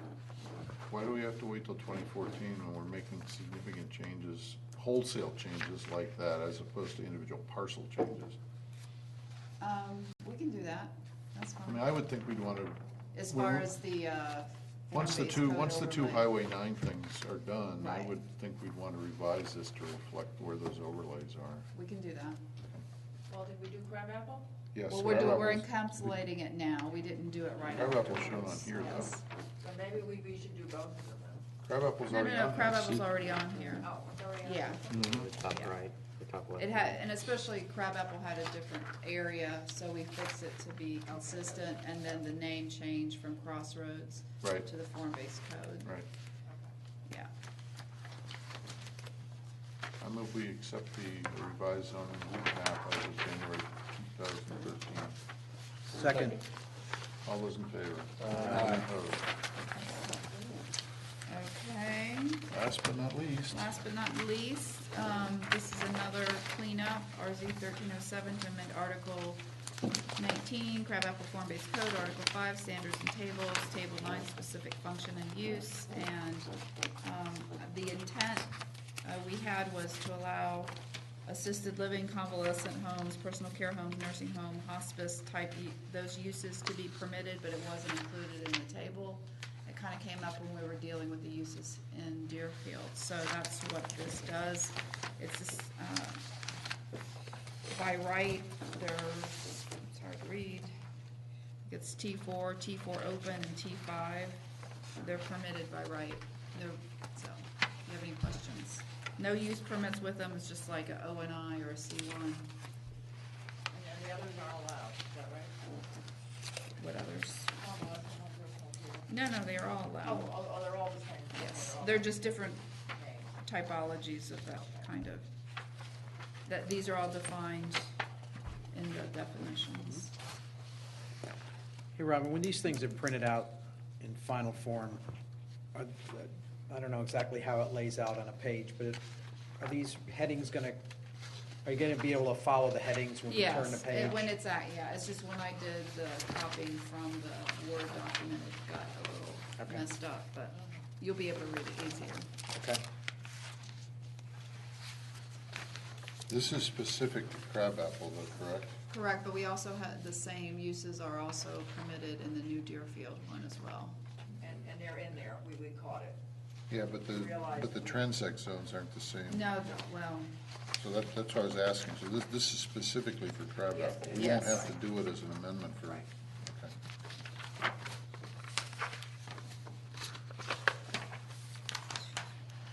so it's T4, T4 open, and T5, yeah. Which are pretty much the more intensive commercial mixed uses.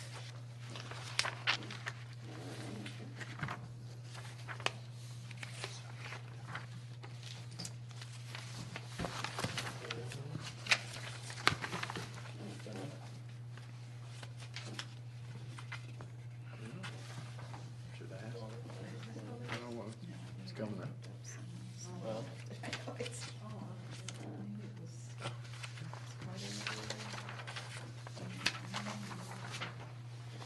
Too bad. I thought maybe. I move we approve the amendment to Table 9 in the crabapple form-based code. Second. All those in favor? Aye. Opposed? Okay. Anything else we need to talk about? George, I have just one quick question, and I'm sorry to go back to this, but the Deerfield form-based code, Article 6 definition, on page 49, down the bottom is a definition of civic building. Does that track the crabapple definitions? Because I remember, and I'm the one that brought it up at the time, there was an issue with that. I'm sorry, I was looking at the time. This civic, okay. Civic building. Civic buildings, does that track the crabapple form-based code definitions? I don't have it right. All right, could you just check it? Yeah. Thank you. Yeah, okay, we'll check that. Yeah. What do we have coming in March? We have the baseball field, and then. At Scottsdale?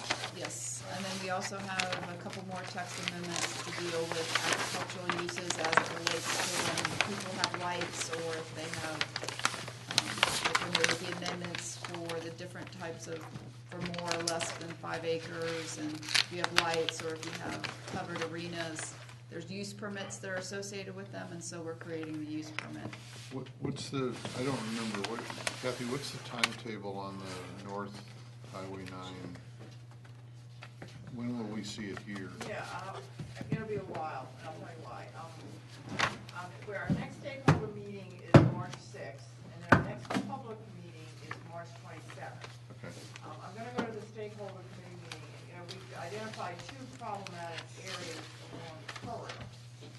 One is the area we call the loop, which is the area Right. that, On Bethany Bend. Bethany Bend area. And the Yeah, other there's area 5 acre. is the 5 acre, sites that are on front along Route 9. So my recommendation to the stakeholder committee that their concurrence is to establish 2 Special subcommittees to do sort of acknowledge them as special treatment areas, and to see if we can't work with the community within those 2 particular areas and see if we can't resolve. I think the rest of the corridor, based on the visioning study that we did, as well as the work that we did on the map to identify different uses, evaluating that, it seems to be fairly consistent in terms of what the rest of the corridor should look like. But those 2 problem areas are going to take some work. So How I'm do not you- sure when we'll end up with the final product, but I think we have to work through it. How are you going to propose populating a subcommittee for the 5 acre, so Well- that it's not exclusively 5 acre resident? Well, I think it's gonna have to be the 5 acre residents, and it's gonna have to be the landowners, the 2 landowners, and then others who are interested from the stakeholder. I'm gonna ask the stakeholder committee for some guidance on this. Well, we want to, personally, I think we want to do what's right, but it needs to be an objective view for the city as a whole, not just a myopic view I from the people that are understand affected by it. I understand that, but I can't exclude them as the chief Oh, no, stakeholders of from course the not. area. No, of course not. But I mean, you can't have a 10-person committee where 9 of them are from 5 acre Yeah, well, I think estates. we're gonna have to work through, I was thinking maybe you as the head, the chair of the planning commission. I'll think about that. And I thought about bringing into the city architect, so we could actually start to draw up some stuff and look at it. So you're right, we have to bring in some others that can have a more holistic viewpoint of the city in terms of what's going on there. We also, I mean, are we off the record? we haven't closed the meeting. No, okay.